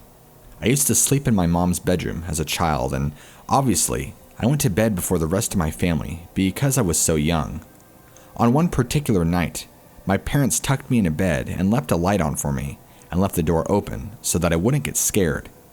When they left, I saw what looked like a bunch of human shadows by the TV. I looked at them for a little while, and they seemed to be moving, like they were walking on a city street. Being 6 years old, I got scared and hid under my covers, and quickly went to sleep after that. I don't remember seeing them again in my mom's bedroom, but I do remember seeing them just out of the corner of my eye. I told my parents, and they just thought it was just my imagination, or my mind playing tricks on me. I'm still adamant to this day that I saw shadow people, and even individuals who would stay in my room for a little while, as if they were watching me, and then leave. I don't see them anymore, and I don't know if I'll ever see them again. August 24th, 2019. It's been almost 3 weeks since my father received his cancer diagnosis. It's a bright, sunny Saturday morning, and there's plenty to do around the house. So I put my earbuds on, selected a playlist from my iPhone, picked up the weed trimmer, and walked to the far corner of our 3-acre lot. It's your typical new suburban home in Central Florida. Lightly painted stucco walls with 2 to 3 understory trees and St. Augustine grass lawn. The mission for the day is to clear about 2 feet off the property line of any St. Augustine grass to continue planting hedges. I'm trimming away when, all of a sudden, out of the corner of my eye, I see a black spot, almost like a black sheet that someone has hung to dry off the side of the house. The flickering black is so deep that you can almost see green, purple, blue hues. As quickly as it came, it disappeared. This happened multiple times all throughout the morning. In total, I must have seen this spot 4 to 5 times. What has started out as a larger black flickering sheet would turn out more refined every time I saw it, always out of the corner of my eye. Last I saw it for the day, it would have been around noon, and by then, a more slender, human-like figure was present from the shoulders up, with sort of a foggy, undefined bottom. Not being a big believer and almost an atheist, I convinced myself that it was stress or too much brightness outside and went on about my day as if nothing had happened. August 25th, 2019. I visit my parents' house. They live about 5 miles down the road from us. They had moved into their new home only a couple of months prior. Spent most of the day just hanging out. I'm driving back home, thinking of all the things I must do at work Monday morning. I'm driving, but I'm a bit unfocused, kind of daydreaming, numb from all the things our family is going through, and worried how the next couple of months will turn out with my dad's disease. Come to the one and only stop sign between our places. Brake, look left, look right, hit the gas. Out of thin air, a shadow appears right in front of the car. I didn't quite see it fully, The reflex was to immediately hit the brakes again, mid-intersection. Just as it came, it was gone. This time, I shared with what I saw with my partner, only to receive a call from my mom a few hours later. Dad is not doing well, and he's being rushed to the hospital. August 26, 2019. Dad unexpectedly passes. I said his death was unexpected because, even with a cancer diagnosis, he was doing quite well. He had just started his treatment, and for the first time since his 3-week-old diagnosis, we thought we would have him around for another year or so. What exactly did I see? Why at my house and not at theirs? Granted, my parents had lived with us from December to May while their home was being built. In the midst of all the grief, I started to look for answers as to what I experienced. Seems to be some form of shadow people. I believe they came to warn or to guide him to the afterlife. Anyway, just wanted to share my experience and see if anyone else has similar ones.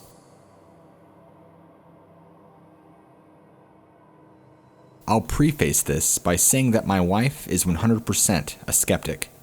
She is a very rational, scientific person and chooses to believe in what is proven and what she can quantify. But I will say, I think that's in part because she doesn't like being scared.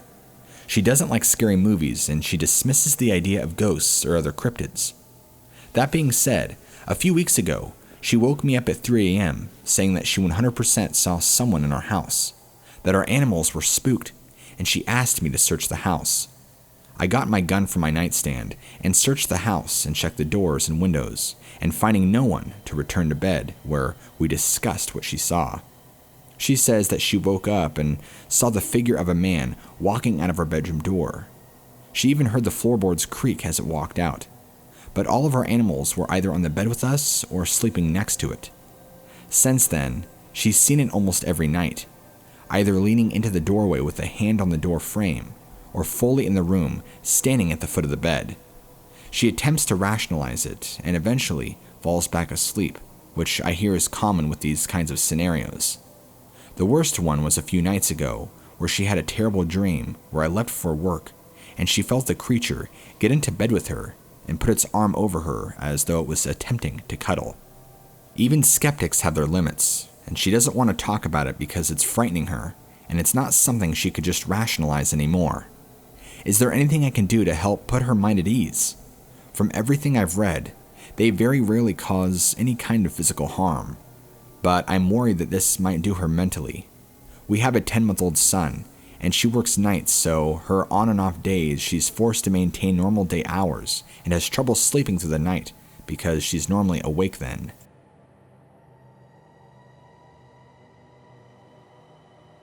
I've always felt I've had this sight since a child.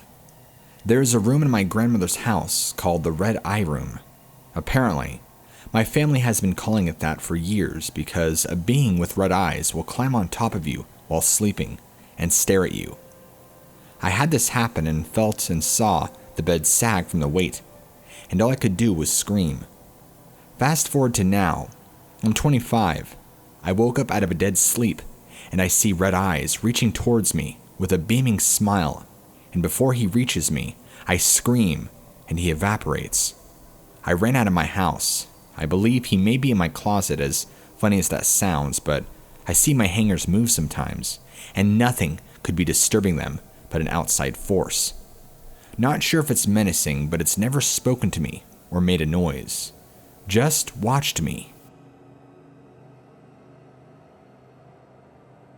I guess I don't remember exactly when I started seeing a tall, skinny black figure, but it has been happening on and off for years now.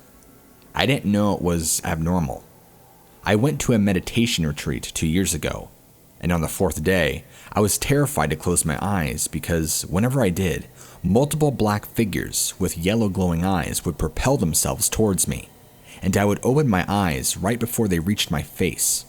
I couldn't sleep at night because I was terrified they would come, and they did when the lights were off, even with my eyes open. During the meditation sessions, I would just sit there with my eyes open and silently cry, safely in a room full of 80 other people. I was scared for my life within my own mind, but also transferring to the physical.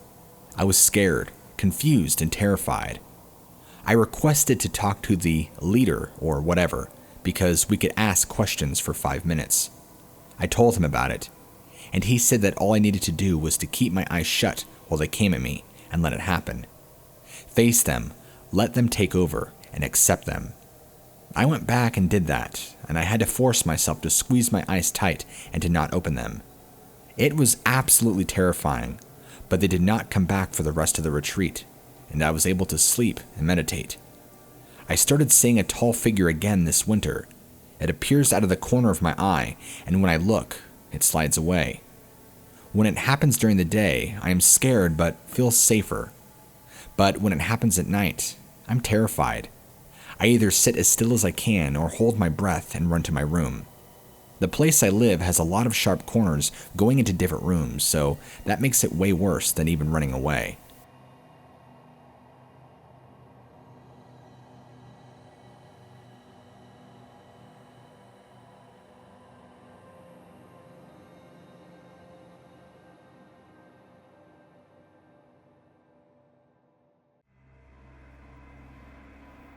A few years ago, thanks to some corporate restructuring in my company, I found myself losing stable employment and picking up whatever seasonal jobs I could get for a few years, until I got back on my feet.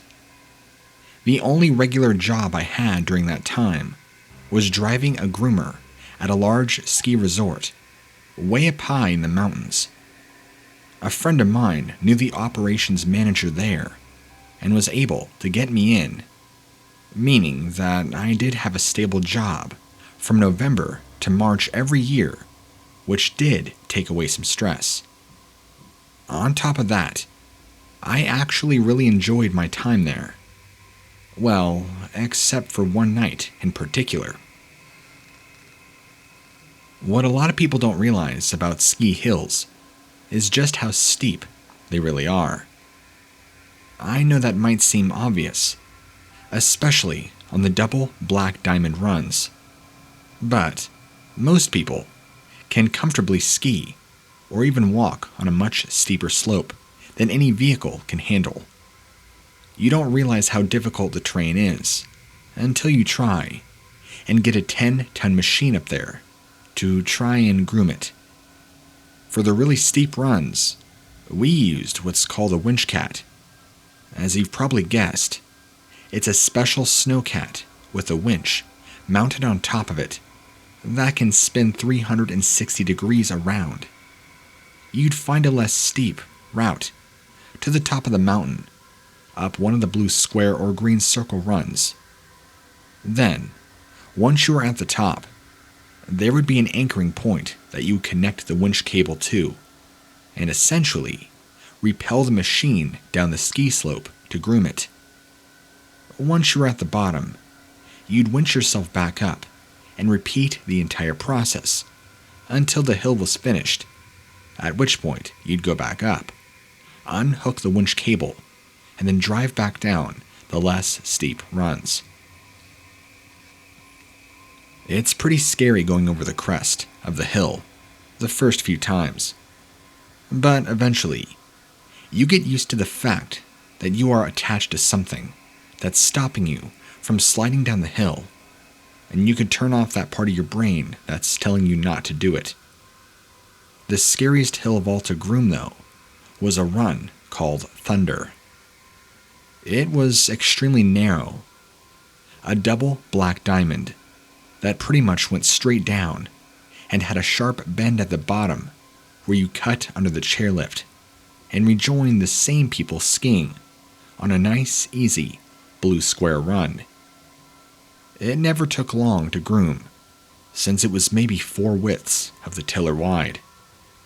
But to give you a picture of how steep it was, you'd have to put your feet on the windshield to keep yourself in the seat when you were grooming downhill.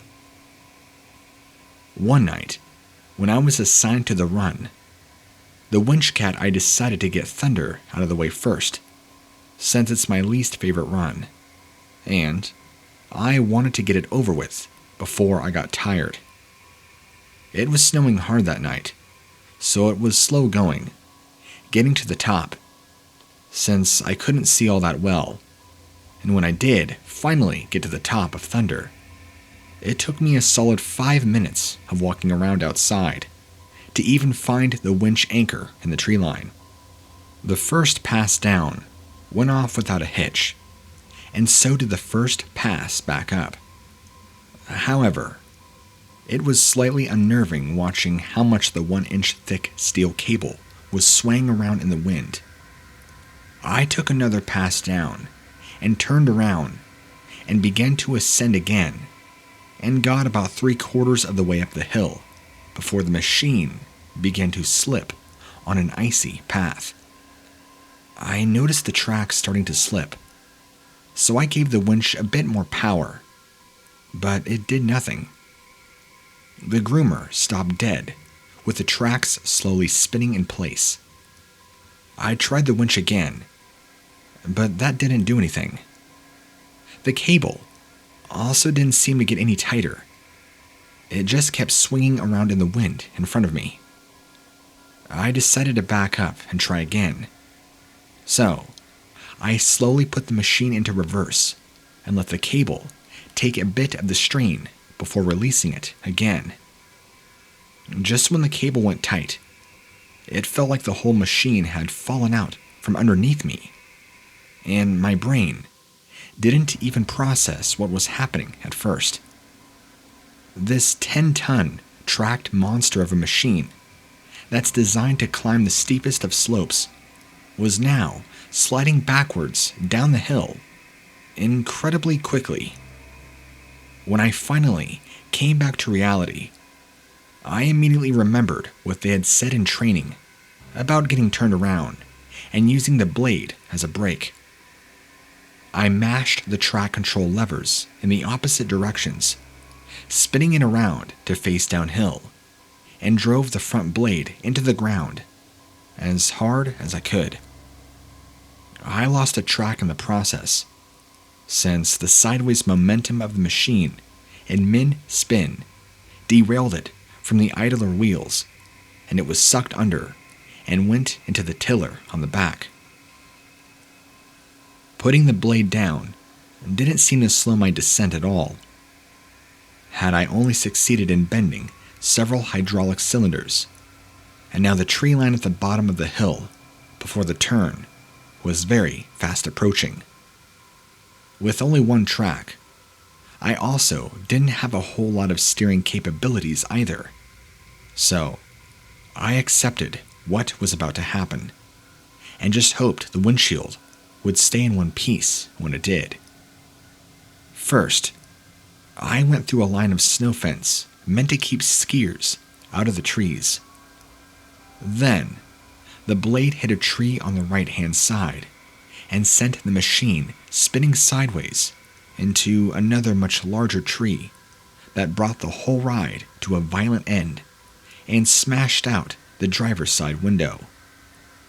Moments later, while I was still trying to process what had happened, there was another crash, and the passenger side window smashed out. I figured the cable had all piled up against the machine, or something, since it had now finally occurred to me that the cable must have broke.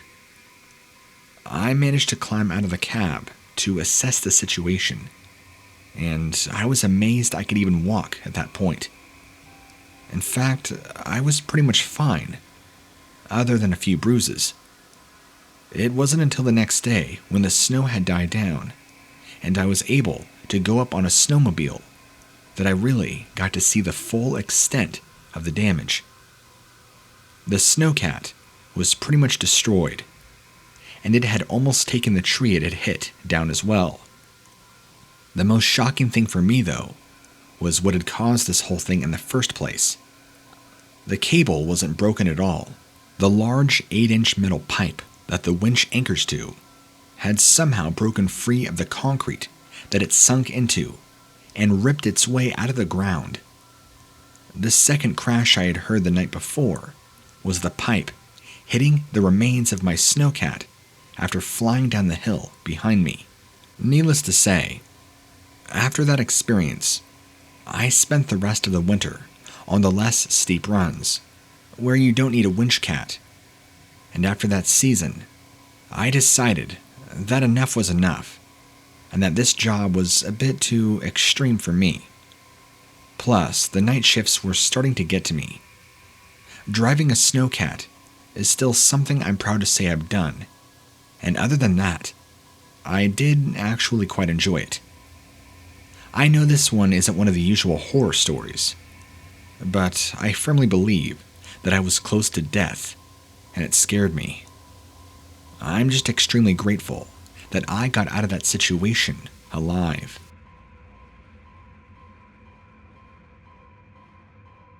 Hello, my name is Eamon. Although this happened to me in 2016, it still scares me on what happened to this day. I was an 8-year-old boy at the time, and it was a school day. I dropped my TV remote. The weird thing is, I don't watch TV when I get up in the morning, so I don't know why I bothered picking it up. Anyway, it fell behind the couch. I was trying to pick it up when I suddenly heard a witch's cackle. I was immediately startled and saw a shadowy figure dart quickly across the room. I told my dad immediately, but I could tell he didn't think much of it. After that, I started hearing my mother's voice, even when she was at work, calling my name. After this experience, the whole family were fighting. I forgot the exact cause, but it was something to do with my aunt-in-law, apparently doing witchcraft and making my mom's life a living hell, as my brother cannot speak, and occasion him and my mom get really scared at night. And this is so bad that my mom needs either me or my dad to sleep in the same room as her, with my younger brother. How true this is the case, I will never know. However, things have quieted down since my grandmother's death in August of 2018. But occasionally, my mom or little brother gets scared in the middle of the night. Also, a little backstory on my house. I lived here when I was 1 to 3, and yet I never learned how to talk. When I moved out of this house, I learned how to talk, which is weird, as my brother cannot talk. My dad rented this between the year of 2010 to 2013 to a family, but in June of 2013, they mysteriously left under mysterious circumstances. The one last thing I wanted to share is that when I was young, I named a teddy bear called Doi Doi. However, I left that bear in my old house, and my brother, who was born in 2012, we moved back to this weird and strange house in 2013. And yet somehow, one of the only things he says is Doi Doi, which creeps my mother out a ton. My mother also went to a lot of holy people, and they all say that my aunt-in-law did something to my little brother. This story has a lot more questions than answers, and it will probably stay that way. But I want to know, have you experienced anything similar to what my story is? I hope I don't regret writing this. I'm not religious. In fact, I'm not a believer of anything. But even I can't ignore the events that happen at this house. So, my grandparents live in the country, and they built their house from the ground up. When they arrived, it was isolated, but now they have a lot of neighbors. It's like a farmhouse or ranch, except their land is tiny. There is a garden/orchard out front, and a sort of huge backyard with a henhouse tucked in the back and a pool. They used to raise cows, just a couple, a horse, goats, and sheep. But now they're old, and cannot tend for these animals anymore. So the house is surrounded by woods now. They have 3 dogs. It would be a really nice place if it weren't for the weird energy. It really is just weird. It doesn't feel like somebody or something. But I'm not much knowledgeable about paranormal stuff. Here are some events. Every time I come here with my parents and sister, we fight. And it's like everybody is extremely irritable, with no apparent reason. We are all passive people, and we never fight back in our tiny apartment. Every time we try to leave, something important is left behind that we have to come back for, or we just can't. Like our car that was perfectly fine breaks down, or a tree falls down on the driveway, or suddenly there's a terrible storm, or whatever holds us back. Every goat that my grandmother ever tried to raise has died a terrible death, which I think is odd. One fell down a well. One was found with her throat slit in her den. Other 2 just died during the night. And it's just the goats. Other animals are always fine. Now the scary stuff. There are a lot of shadow people. Like, a lot. I spot them every day, on almost every corner of the house. I only know what they are because I see them so much, and had to look up something similar online. I thought I was going crazy. Literally, schizophrenic.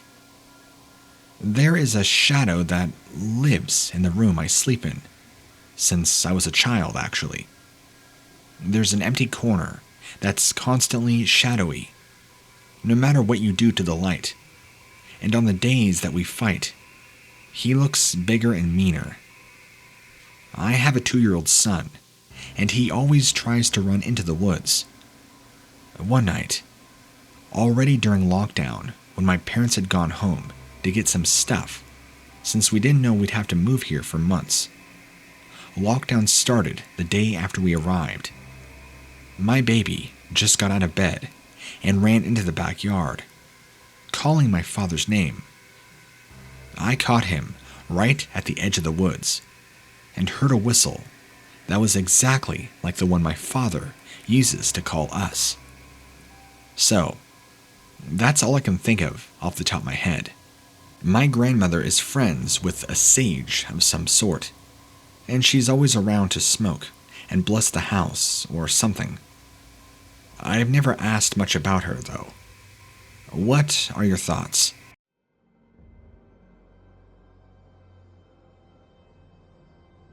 I am a 20-year-old girl, and throughout my whole life, I feel like I've been pretty in tune with the paranormal.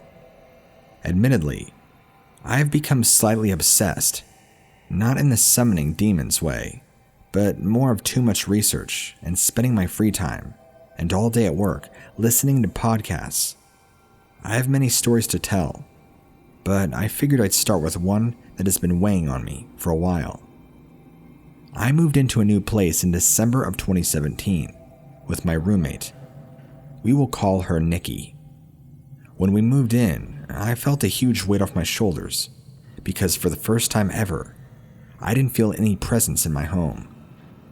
Skip forward to about May, and things had been going pretty well when we found out that a family friend who was 16, we'll call her Morgan, didn't have a place to live. So, she was invited to stay with us. I had known this kid for roughly 15 years, and known she came from a really messed up family. She told us her dad was a Satanist and had cast a curse on her, and now she was being followed by what she described as a shadow creature. With my past to the paranormal, I believed her, but thought nothing of it.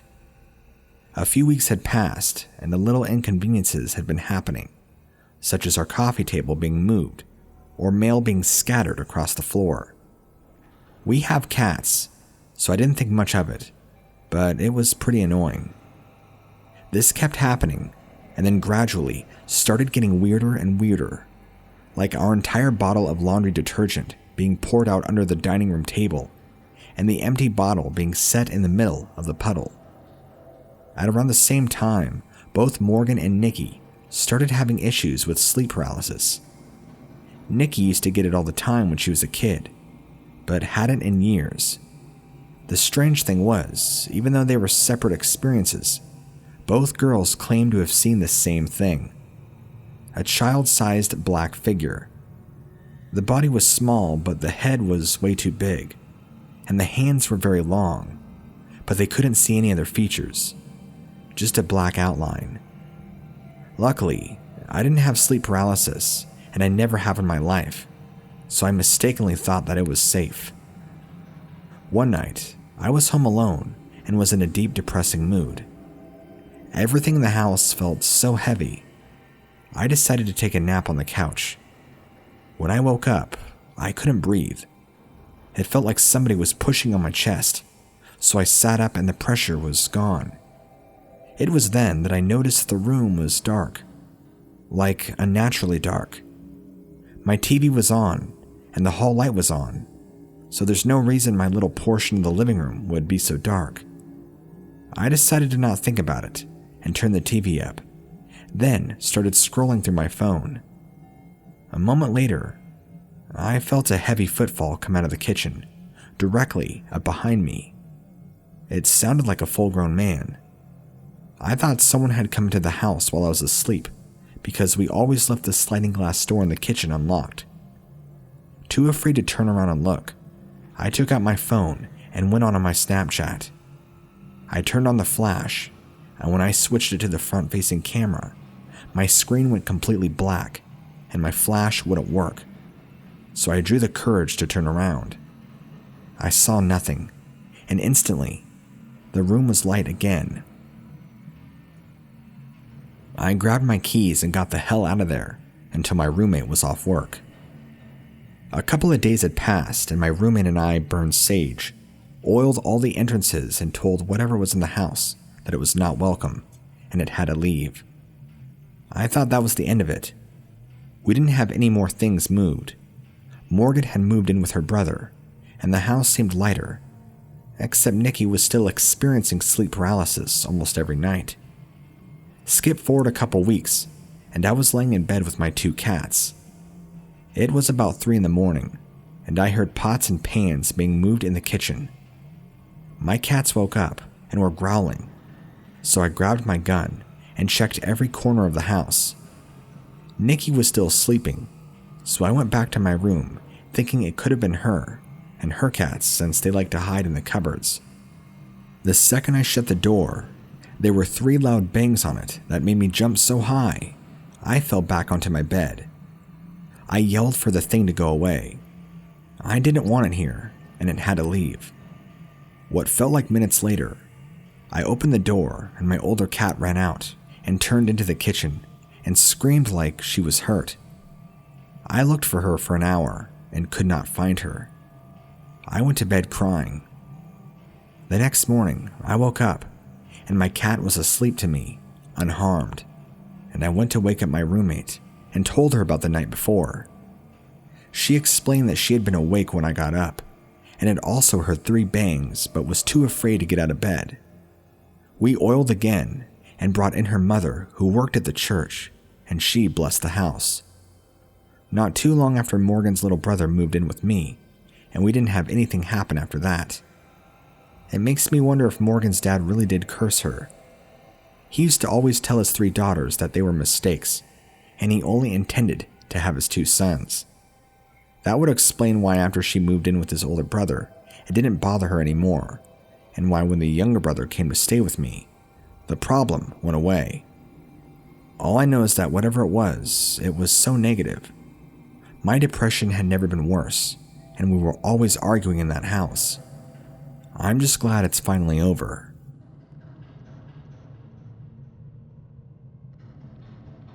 I'm a 29-year-old female, and as recently as September of 2019, I purchased a house. It's an older home, built in the 1800s. It's sturdy and has plenty of rooms, 2 bedrooms upstairs and down. My room, the largest of them all, has a walk-in closet the size of a small child's bedroom, a crawl-space attic above that, and finally, at the back of the closet is a door to an unfinished, unused type of walk-in attic space. I wanted to turn it into a small reading nook in the future, but now my unease towards that area is becoming unresolvable. I almost never use my closet. I've noticed small things here and there that hint at the paranormal. Despite my sensitivity to the realm, I try to explain happenings rationally before outright jumping to a demon in my house. Such things include shadows without a source, voices from my closet, items missing or moved, cold spots, bangs on the walls, doors being closed that I'd left open, etc. Typical spooky stuff. A lot of these things can be explained by me being forgetful, or the fact that the house is almost 200 years old.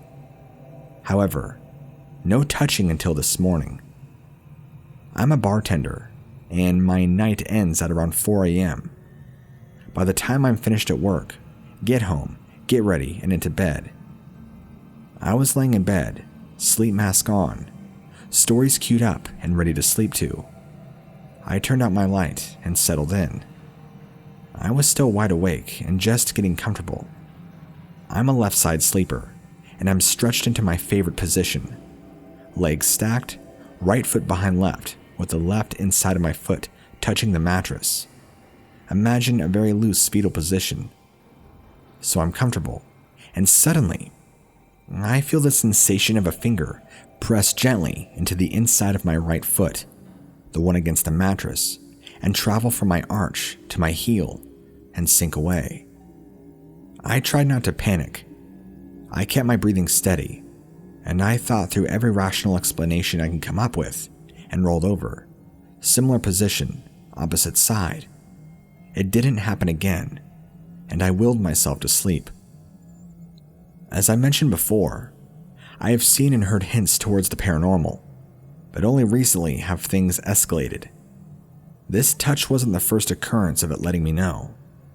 It is, however, the first that I can't justify with a rational answer.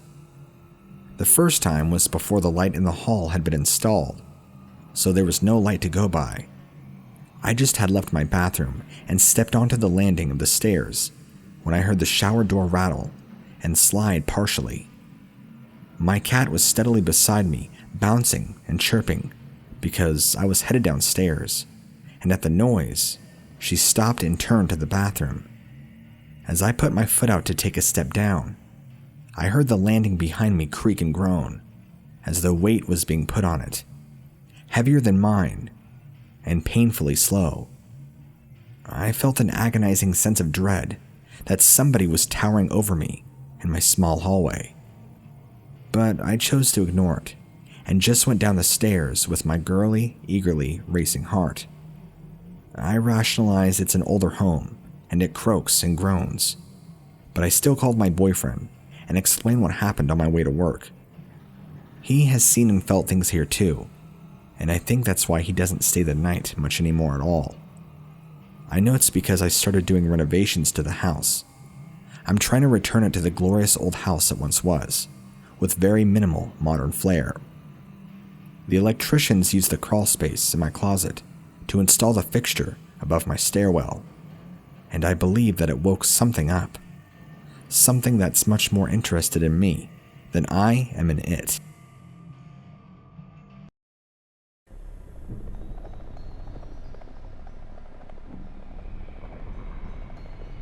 I have read countless stories about other people's experiences with sleep paralysis and thought I would share my scariest ones.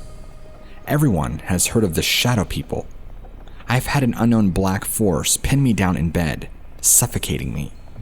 However, the other two instances I've had are more bizarre, and I still think about it quite often. About 4 years ago, I was 24 years old. I still lived with my mom since I was in my second year of nursing school, and it was just easier to live at home while going to school. For context, I'm a female. Going to bed one night, all seemed well until I woke up for no reason, I couldn't move or talk. I heard almost static mumbling sounds on my left. Scared, I listen as I try to desperately move. Slowly, the static starts to get clearer and more clear, and I hear young voices, children voices. They begin chanting, "You're going to die," and giggling each time they chant. It was like they were singing a nursery rhyme. They chanted the same thing over and over again. My heart was pounding out of my chest. Logically in my head, I was telling myself this wasn't real. For those who aren't religious, this may not seem like it makes sense, but I decided to pray to God in my head to make it stop. It was like I was screaming at it in my head because I couldn't physically speak. It felt like an eternity before it went away, and I was able to move. I was so scared that I couldn't move, even though I was physically able to. I rushed out of my room to my mom and told her everything. I didn't go back into my room that night. She looked at me with disbelief. I don't know if she truly believed me or understands sleep paralysis. Regardless, it's something I will never forget. My second story was around the same year. When sleep paralysis becomes a reoccurring theme every night, or every other night, I just started to sleep with the lights on. For added comfort, my cats would sleep on my bed and cuddle with me until I fell asleep. For a while, no instances of sleep paralysis had occurred, so I just assumed this was what I needed to do each night. Like usual, I went to bed with the lights on, and one of my cats, Salem, curled up on my arm while I slept. I woke up with a feeling that's all too familiar. I couldn't believe what was happening. I felt like I was being watched. To my horror, I can't make this up if I wanted to, disturbingly saw a white figure on the right side of my bed, standing very close to me. My heart felt like it dropped into my stomach. I see piercing, bright blue eyes staring back at me, and as I stared more, this white figure looked like it was a member of the KKK, with a white cloak, and the only thing I was able to see was its eyes. As I was staring at this figure in my lighted up room, I was able to glance down at my cat, seemingly unaware of the figure and sleeping soundly. This eased me up a bit. Seeing this made me remind myself that this wasn't real. After a few moments, the figure disappeared. Even with the lights on, I wasn't safe. I don't experience sleep paralysis as much as I used to, thankfully, but those are some instances where I'll never forget.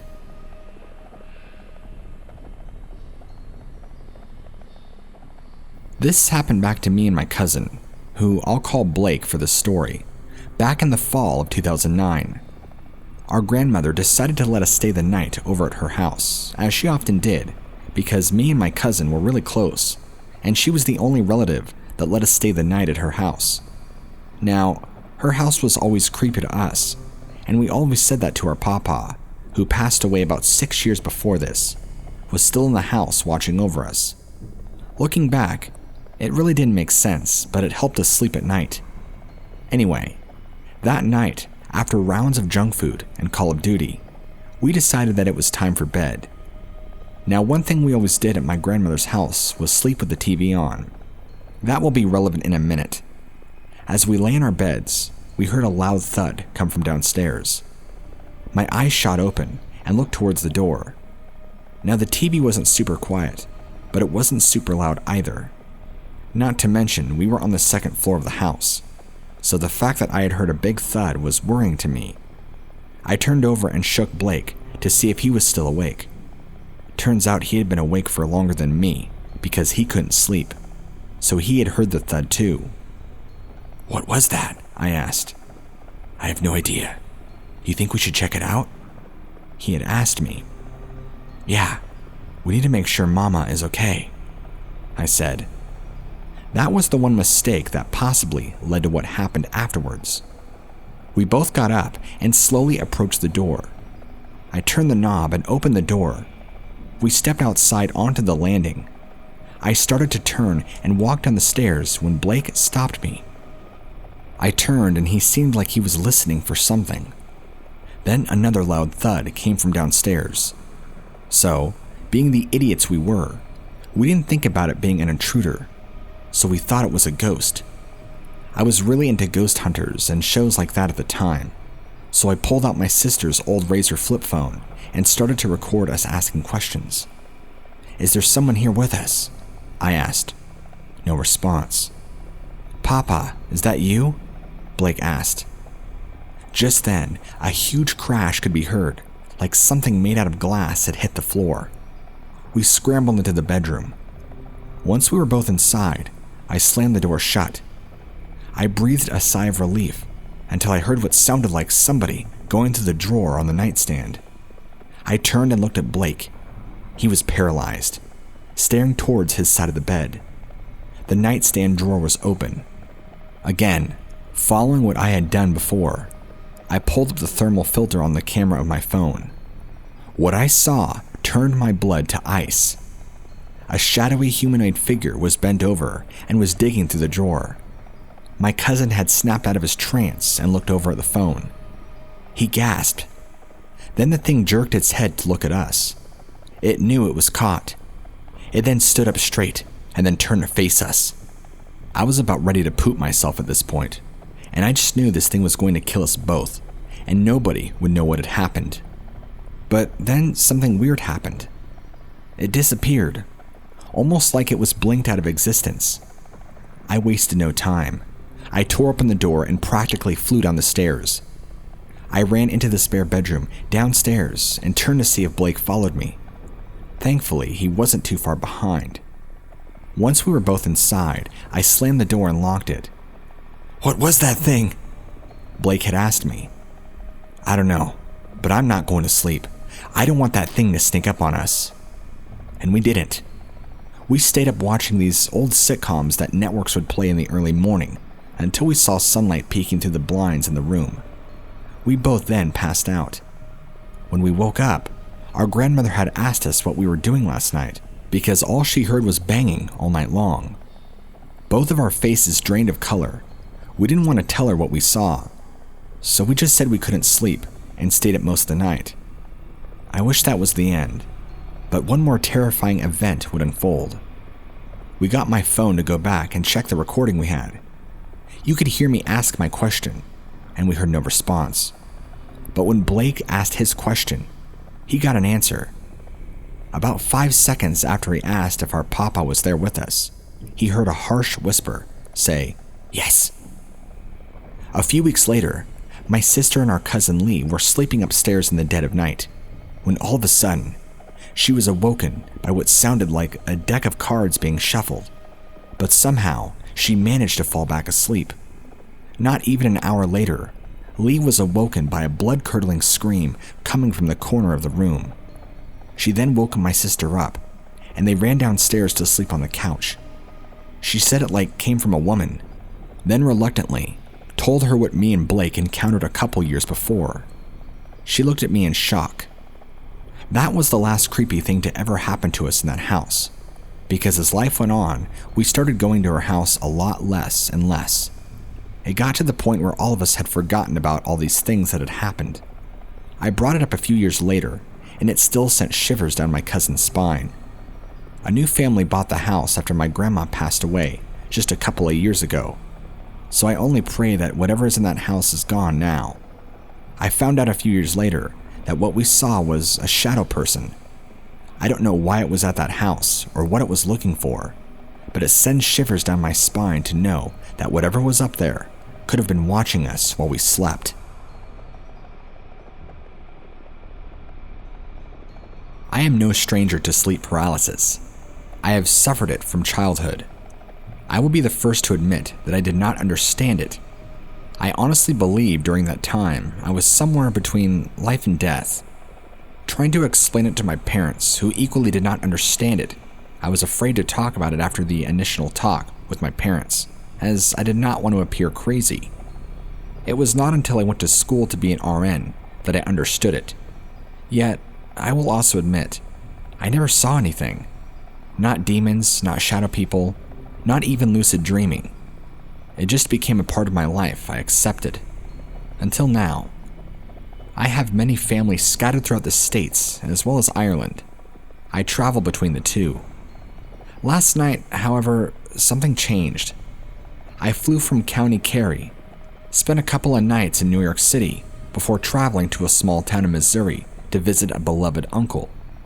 He is single and owns a huge house that sits on Lake Table Rock.